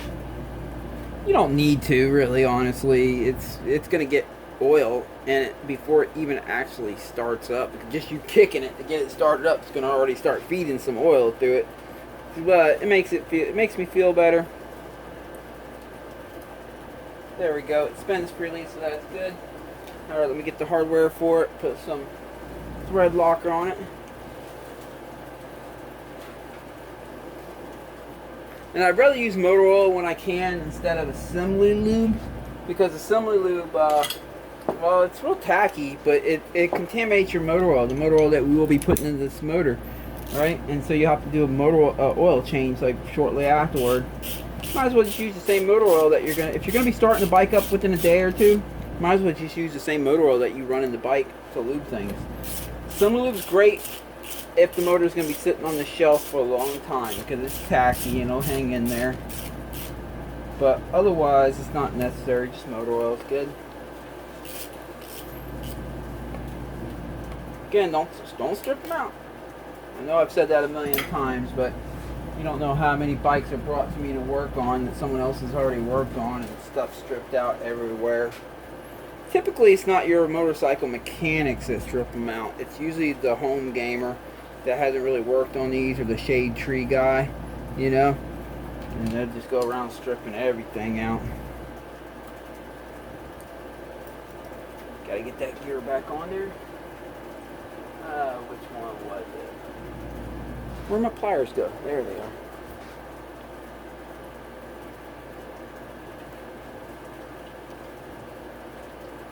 Come on now.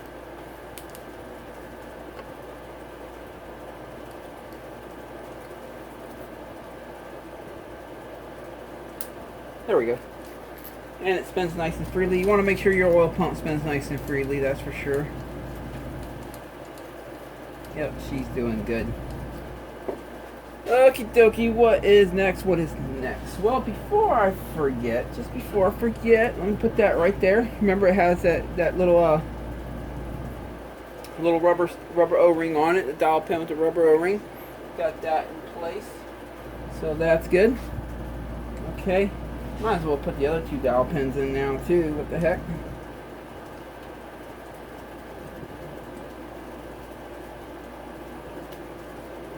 There we go.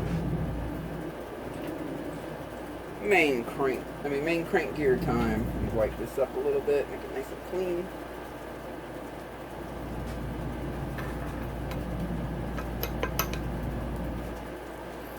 Has this lock washer to kind of give it a conical shape, or concave, whatever. It's supposed to be like a lock washer, I guess.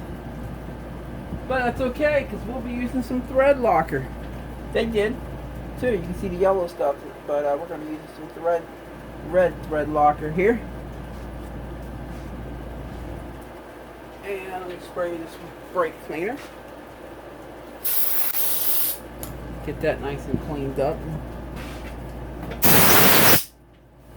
Alright. Now remember, this is a reverse thread.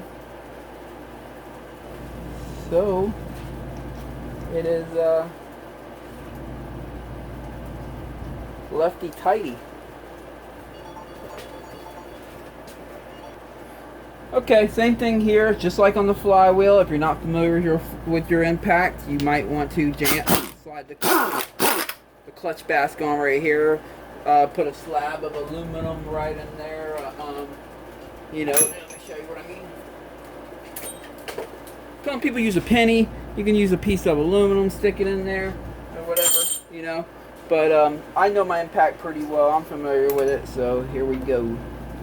Start on setting number 1. Again, it's a lefty tighty. Weird. I'm gonna give it a couple small wraps on setting number 2, and that'll be it. Let me get one more. There we go. She's good to go. Okay. Clutch covered. Clutch time. Well, like I said, if I was looking to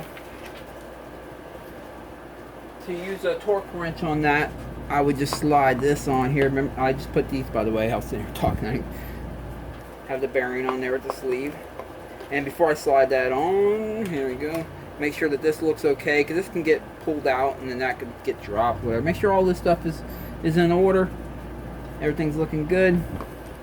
Well, let me double check this one more time. Yep.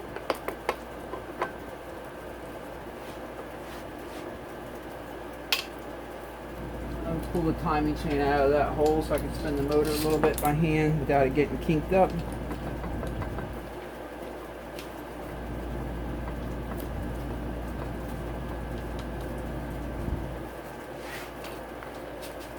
There we go. That's fully on now.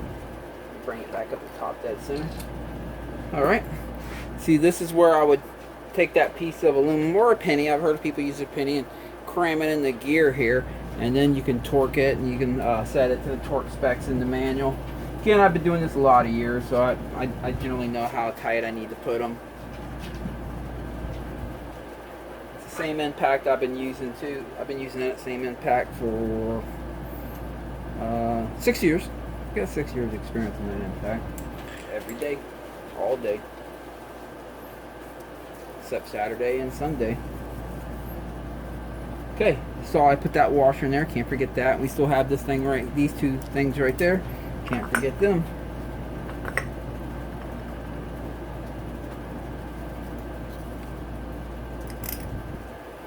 A little shot of brake cleaner. And on the nut here.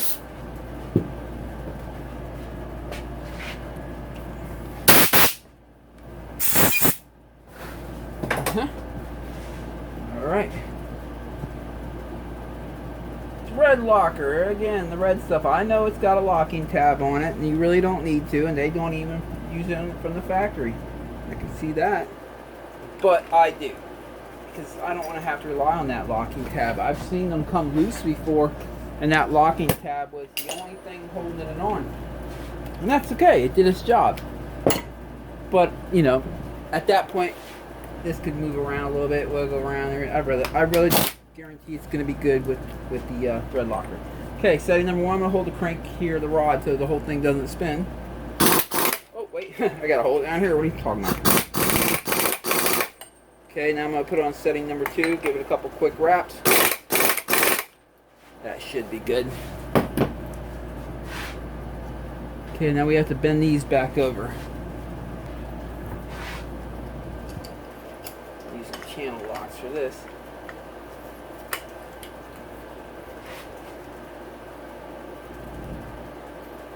So that's the old side right there. It's already been used before, but I figured I'd use it. I'm going to use the new side too.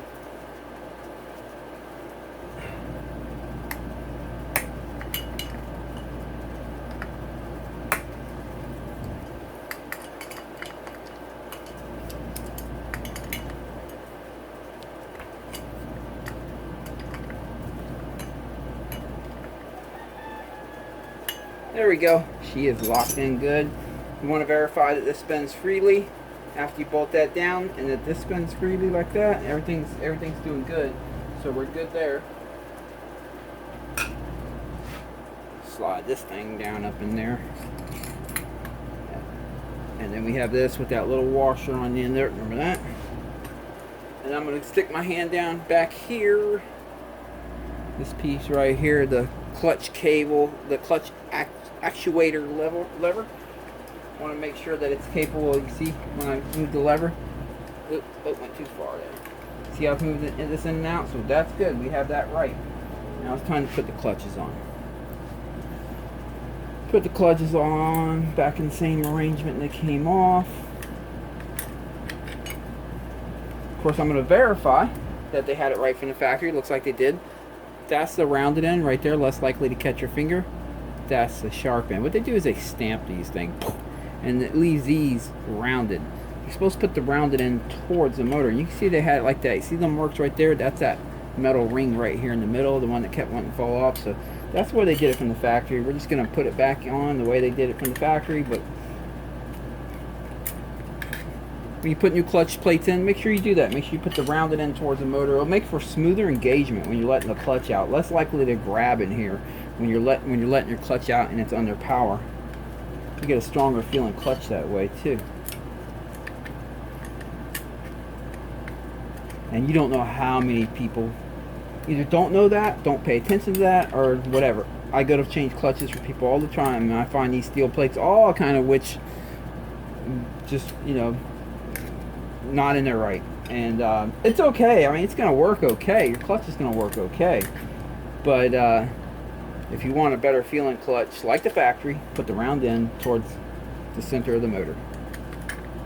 As you can see, some of these plates have less fibers in them, and some have more, but I'm just putting them in the same way they came off, so I don't have to sit here and look at the manual and try to... Yeah. Look at that.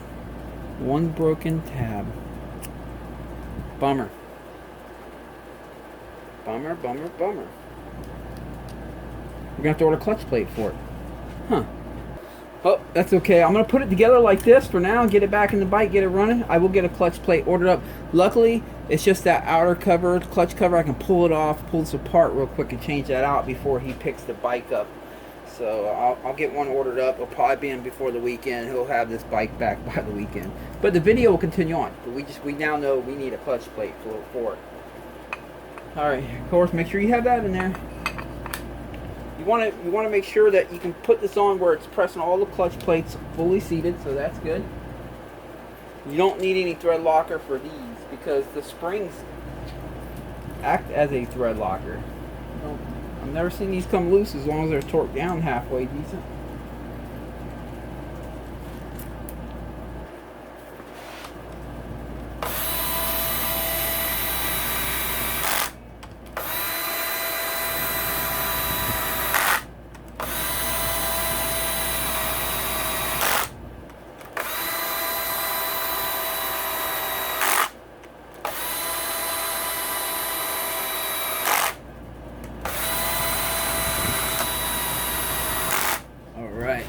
Tighten them down by hand. And again, if you don't want to strip them out, you can just hold the basket here. That's what I do. Just snug them up pretty good. That's all you got to do. You're probably not going to strip these out. What would happen if you go crazy with it is you'll break it off. You'll break off the little towers that these things bolt into. That's usually what happens when you get too crazy with it. Okay, we got that there. We got the dowel pins in place. We grab the timing chain right here. And spin the motor. Now that the stator is on and the flywheel's on, it has that magnetic grab that kind of grabs everything. And it holds it in pulses. You'll notice the motor spins like a tick-a-ding, tick-a-ding, tick-a-ding. That's normal. But I just want to spin it, make sure everything's good. All right, let me grab that gasket. Okay, we're going to slide the clutch cover on. It has this water pump gear right here and it has to line up with these teeth as we're sliding the cover on, right? Make sure that thing's in there. And it is. If you don't have this cover on, it's easy to just turn the water pump by hand. But since we have the cover on, we're going to rely more on spinning it like this right here to get it to line up. Remember, you have that seal that's got to slide right in there. All right, so gasket's in place. Everything's looking good. Spring's fully seated for the shift mechanism. Yeah, everything's looking good. Let's do it.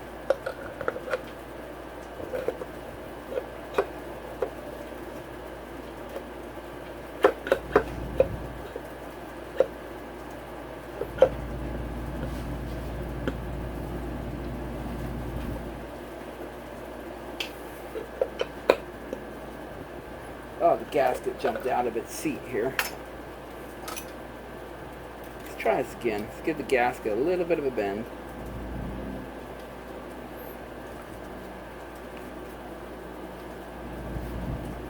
Try it again.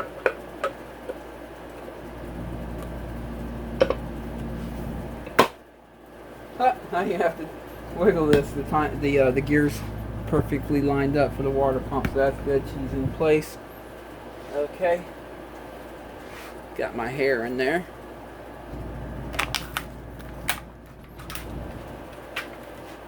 Make sure this goes in the right way. Make sure it goes in the right way. This side towards engine, yes. This side towards the engine. The one with the hole in it. Not this side that's capped off with the relief valve here, but this side towards the motor. People get that backwards, and then they blow their motor. So what happens? Make sure you have that spring there too. If you don't have that, get another one. Them get lost all the time.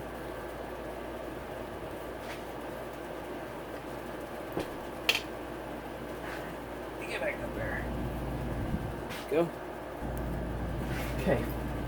This one had that one with the sealing washer on it. So put that in there first. And these two right here were for the oil filter. Put them in there. And then like everything else, make sure they all stick out an equal amount. See that one? Great dropping stuff.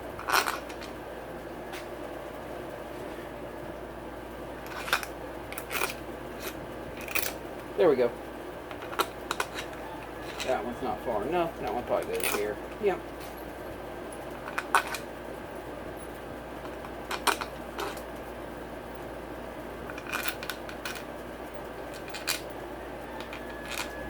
Ooh, Beavis is out there making a ton of racket. Yeah, there we go. Alright. And same thing. Just bottom it out with this. That broken tab on that clutch plate, that must have broke a long time ago, because I didn't find that inside the motor, and I didn't find any debris from it either.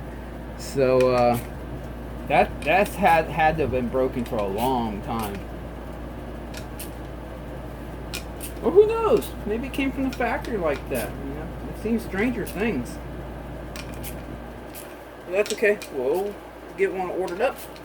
All I have to do is pull this cover off when it arrives.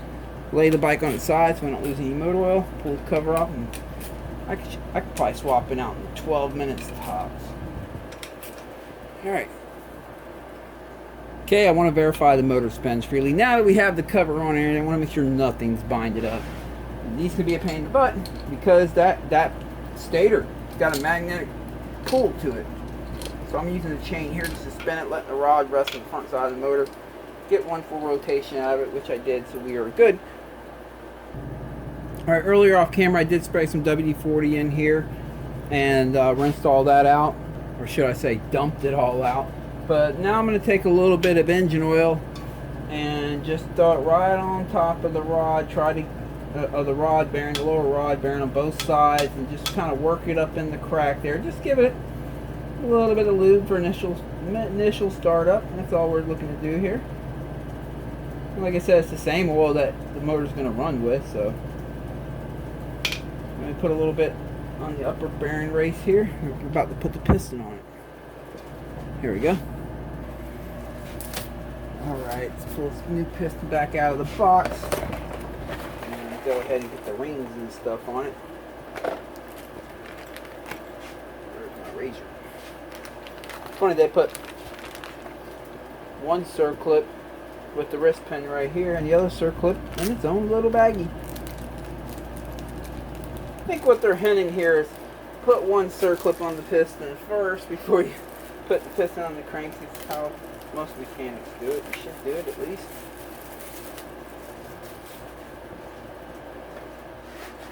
Alright.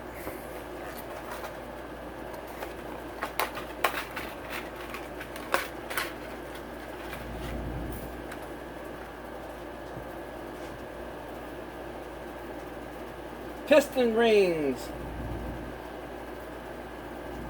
Down in the description I'll have a link to a video where I discuss ring end gap.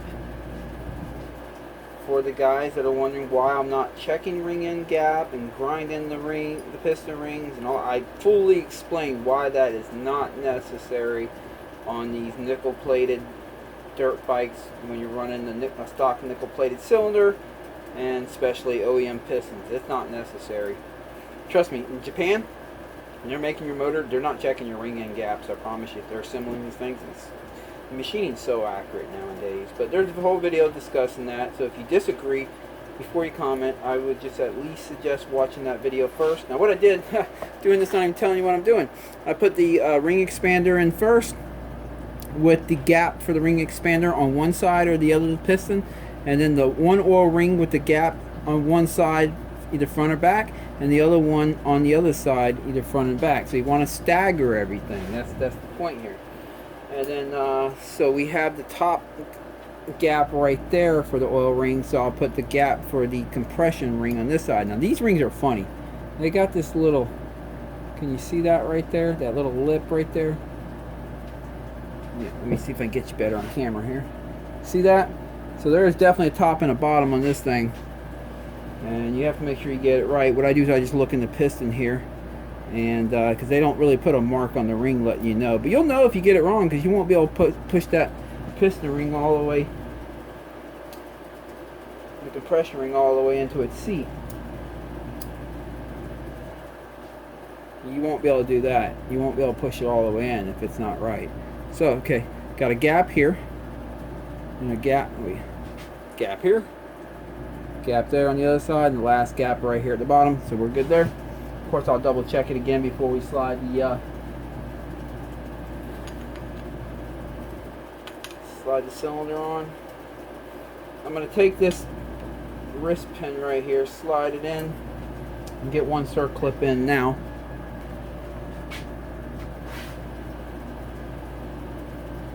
know a lot of people struggle with getting these on. Let me show you how I do it. See that little opening right there? Of course, that's why I have the wrist pin in here too. It makes it easier. Set this right there. You see that? The end of the circlip right in there like that. Hold it down with my thumb here. Press it down and then walk it in all the way. And you got to hold the wrist pin on the other side with your other finger so it doesn't go jumping through. There we go. And then what I'll do is I'll center it with that. This is how I do it. I center it with that when I'm done. In the old days, they would tell you put that opening either on the top or the bottom. But the old days, the wrist pins weren't that robust, especially like in the RM125s and stuff, and they would jump right out of their seats sometimes at higher RPMs. Nowadays, that's not the case. They're much more robust. They hang in there. So, all right. Let me situate this. Okay, I'm going to set a rag up in here just in case the circlip goes flinging off. We can get it instead of trying to fish it out of there. Okay, there is a front and a back side. They usually put the dot or the mark on the exhaust side, but you can verify also by looking at the valve reliefs. The intake valves are bigger, so this is definitely your intake valve reliefs. That's going to intakes on the back side on this motor, unlike the RMZ450 and 250F where they put them on the backwards motors. But yeah, we'll slide it in here. It's tighter. It's tougher to get it in now, but I'm going to do it the same way I did it the first one. It's a lot tighter. I don't even know. Dang it, rock circlip. I don't know if I'm going to be able to get this on camera or not. We're going to try. It's just a lot tighter, honestly. But it's the same mess. I'm going to have to do it from the other way.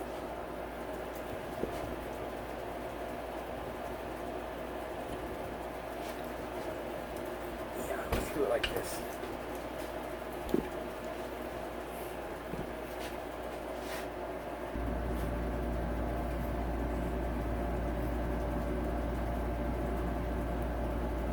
Same exact way, so this time I can get over here and use my thumb. There we go, and just follow it around, pushing it down with a small flathead. There it is, center it out. Alright, before I slide the cylinder on, I'm going to verify that that circlip is in the seat all the way around on both sides. Looks good to me. That's real important to do. And let me take the timing chain, just set it right up in there. Clean the mating surface here. I did blow these threads out too, make sure there's like no debris in there or anything. Okay, I'm gonna clean the cylinder up. As you know, in the first video, I checked the cylinder. It looked good. So we're good there, but I just need to clean up the gasket material on this thing. Same thing, brand new box cutter blade. Lay it down at an angle.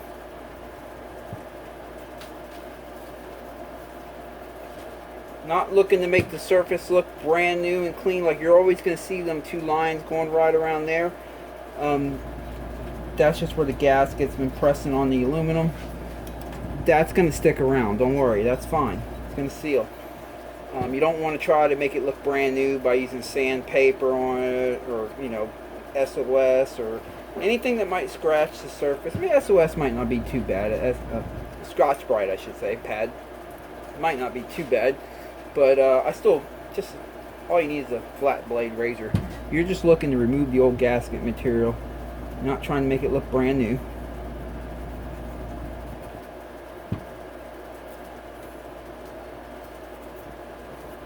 I think that's pretty much it right there. Just gonna peel around a little bit more, see what else we got.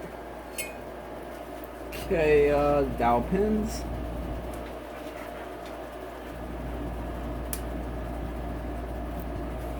Set the gasket on. About ready to put this motor back in the bike. Okay, I'm verifying my piston rings and oil rings are still staggered. Everything's still good. Looking good. Also verify I have the piston in the proper direction, which I do. I'm going to take the gloves off for this one because I like to really feel them rings. Double check, just make sure there's no grit with my bare hands or, you know. All right. It's hard to see what I'm doing here. Let me see if I can get you in a better angle. Okay. I'm gonna pick a side. I'm gonna pick the back side. You gotta fish this thing through here. And I'm gonna rest the piston inside on the back side, and then I'll squeeze the piston rings in the front side and slowly rotate it up on it. Now I'm gonna squeeze it right in dead center. All right, let's see where we're at here.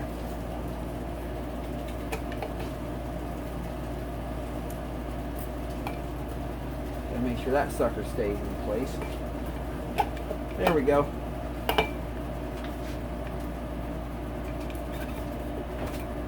The rings are going to provide a lot of friction. Not a lot, but a little bit of friction. So, but that's normal. Alright. Now I'm just going to take one of these Allens right here. This is a shorter one that goes up here. One of these two, but it's a shorter one for right now. We'll put the longer one that's supposed to be in there in a little bit once we get on the bike itself in the frame, but that's just going to hold it in place for us for the time being. Okay. Let me pull out the time machine. Go. Gonna connect to the motor. I'm gonna hook up right in there with the socket and hold the timing chain up. Give it one spin. Again, make sure nothing's binded. Make sure the piston goes down and comes up nice and smoothly like it's supposed to. Oh, there's still some carbon right there. Maybe I got that off my fingernail. There we go. There you go, alright. Top dead center or close enough. Okay, and put that back in the hole. We still have to put that guide in there, but worry about that once it's on the bike, because that's less that's going to snag the frame as we're setting this thing in place. So I think we're ready to put it in the frame now. Okay, I'm gonna pick the motor up and try to set it in there now. Try to put it back in the same way it came out. It's heavy. I promise you it's heavier with the cylinder head on there.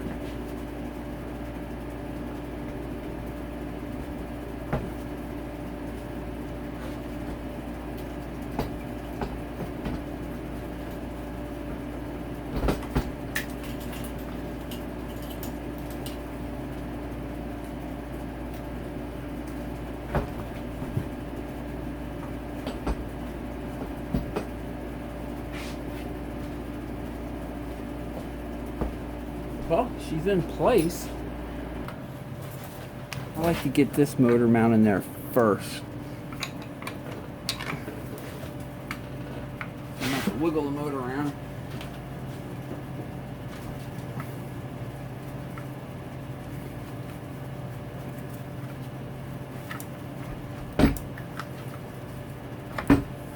Oops.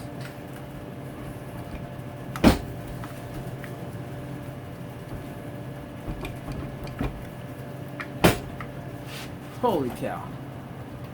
Okay, I think I got it lined up. I did it off camera so you don't have to listen to all the cussing. I'm just going to use this Allen and tap it. Remember, we couldn't get that cover off.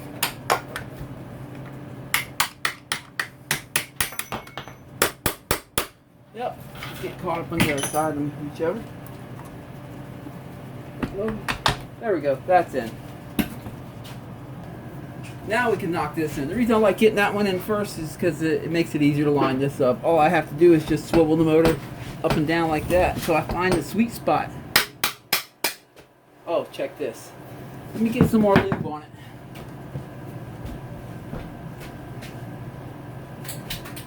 We'll spray some in on this side. I'll show you what I'm putting in here. There. Alright, I sprayed some in the hole all the way on the other side, and I like to use a PJ1 black label. You can use grease or whatever. But you can see it was already greased up, and that's what allowed it to come out so good that time. And, but yeah, got it greased up again. And like I said, I put that straw on the other side in the hole that this thing's going to stick out the other side and fill that whole area up, so there'll be enough in there. Okay, it's hitting the motor. Let me try tilting the motor.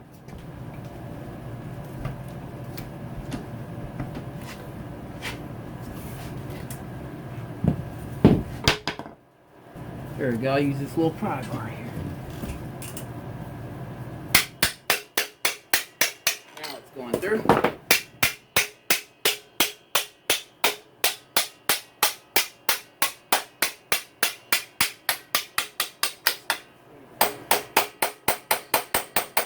Turn it so it matches that. Okay. Okay, I gotta push the brake lever down, and because I spread the pad so far, it'll let me pull it down one more time, maybe 2 or 3 more. There we go.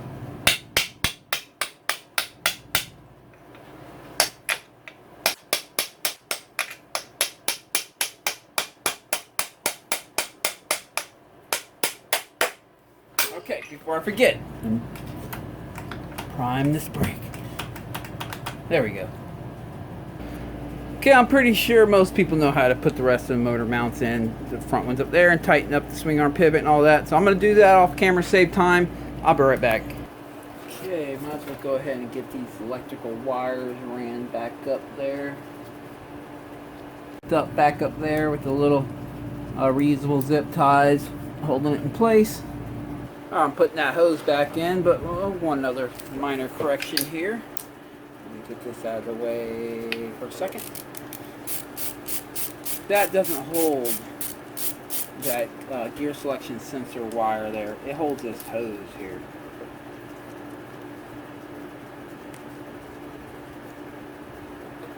Get it back off there. There we go. That's what it holds in place. I was a little confused. Maybe it's supposed to hold that hose. Maybe not. Actually, let me try to do it like this.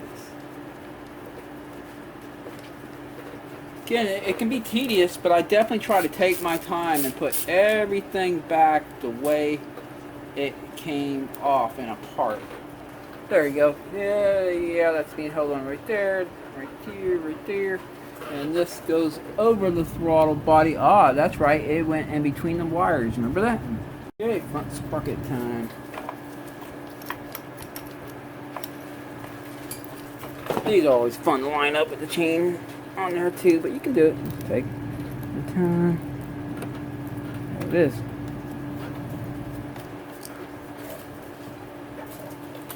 And a little thread locker on the nut for that. Okay, got some thread lock on. You got these little tabs to go in the hole in the sprocket. Same thing. Here's an impact. Start setting number 1 for this impact.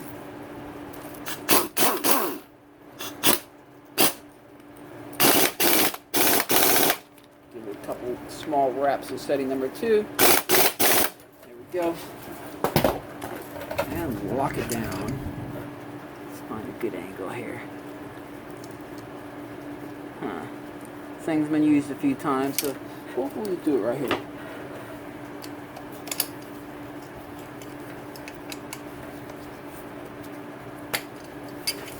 There we go. Got the cover back on with this little strap here holding that in. Okay, we're good there. Okay, also got the gear shifter on. Went ahead and hooked up the clutch cable here. I'm gonna have to torque that down tighter after I get the cylinder head bolted down. That's only one bolt on one side of the cylinder. I don't want to put it too tight, smash the gasket just on the left side. So I just got in there just snug, just enough to hold it on for now. Let's go to the other side. Okay, on this side I went ahead and put that hose back on, bolted Kickstarter back down, and I'm going to stop here. But even cover this piston up with a rag so nothing gets in there. And that's a wrap for this one. Stay tuned. Tomorrow I will upload tomorrow's video where we put the top in, the cylinder head back on it, cams. We're going to check the valves, clearance too, time it all in. Button up the exhaust, all the plastic and everything, fill it with motor oil coolant, and start it up for the first time, run it through some heat cycles. So stick around for that video tomorrow. I appreciate you guys watching this video. Can't say it enough. I appreciate every single one of you guys for watching these videos. I know there's a lot of other videos out there, a lot more glamorous, bigger shops, you know, more equipment and stuff. I'm just one-man band in this little shop, and I really appreciate you guys watching these videos. I really do. I hope these videos help you out, especially if you have RMZ450 looking to do a top end, I mean a full motor rebuild. I know you guys are out there. I know there's people that are going to follow this video and get to this job, and that's why I'm putting this together for, as well as a guy just looking for some entertainment and to learn some tips and tricks as you go along and how to wrench in the shop. But anyway, stick around for tomorrow, and we're going to part 3. We'll be putting the top end together and getting started up for the first time. Hope you guys have a good evening. Catch you tomorrow.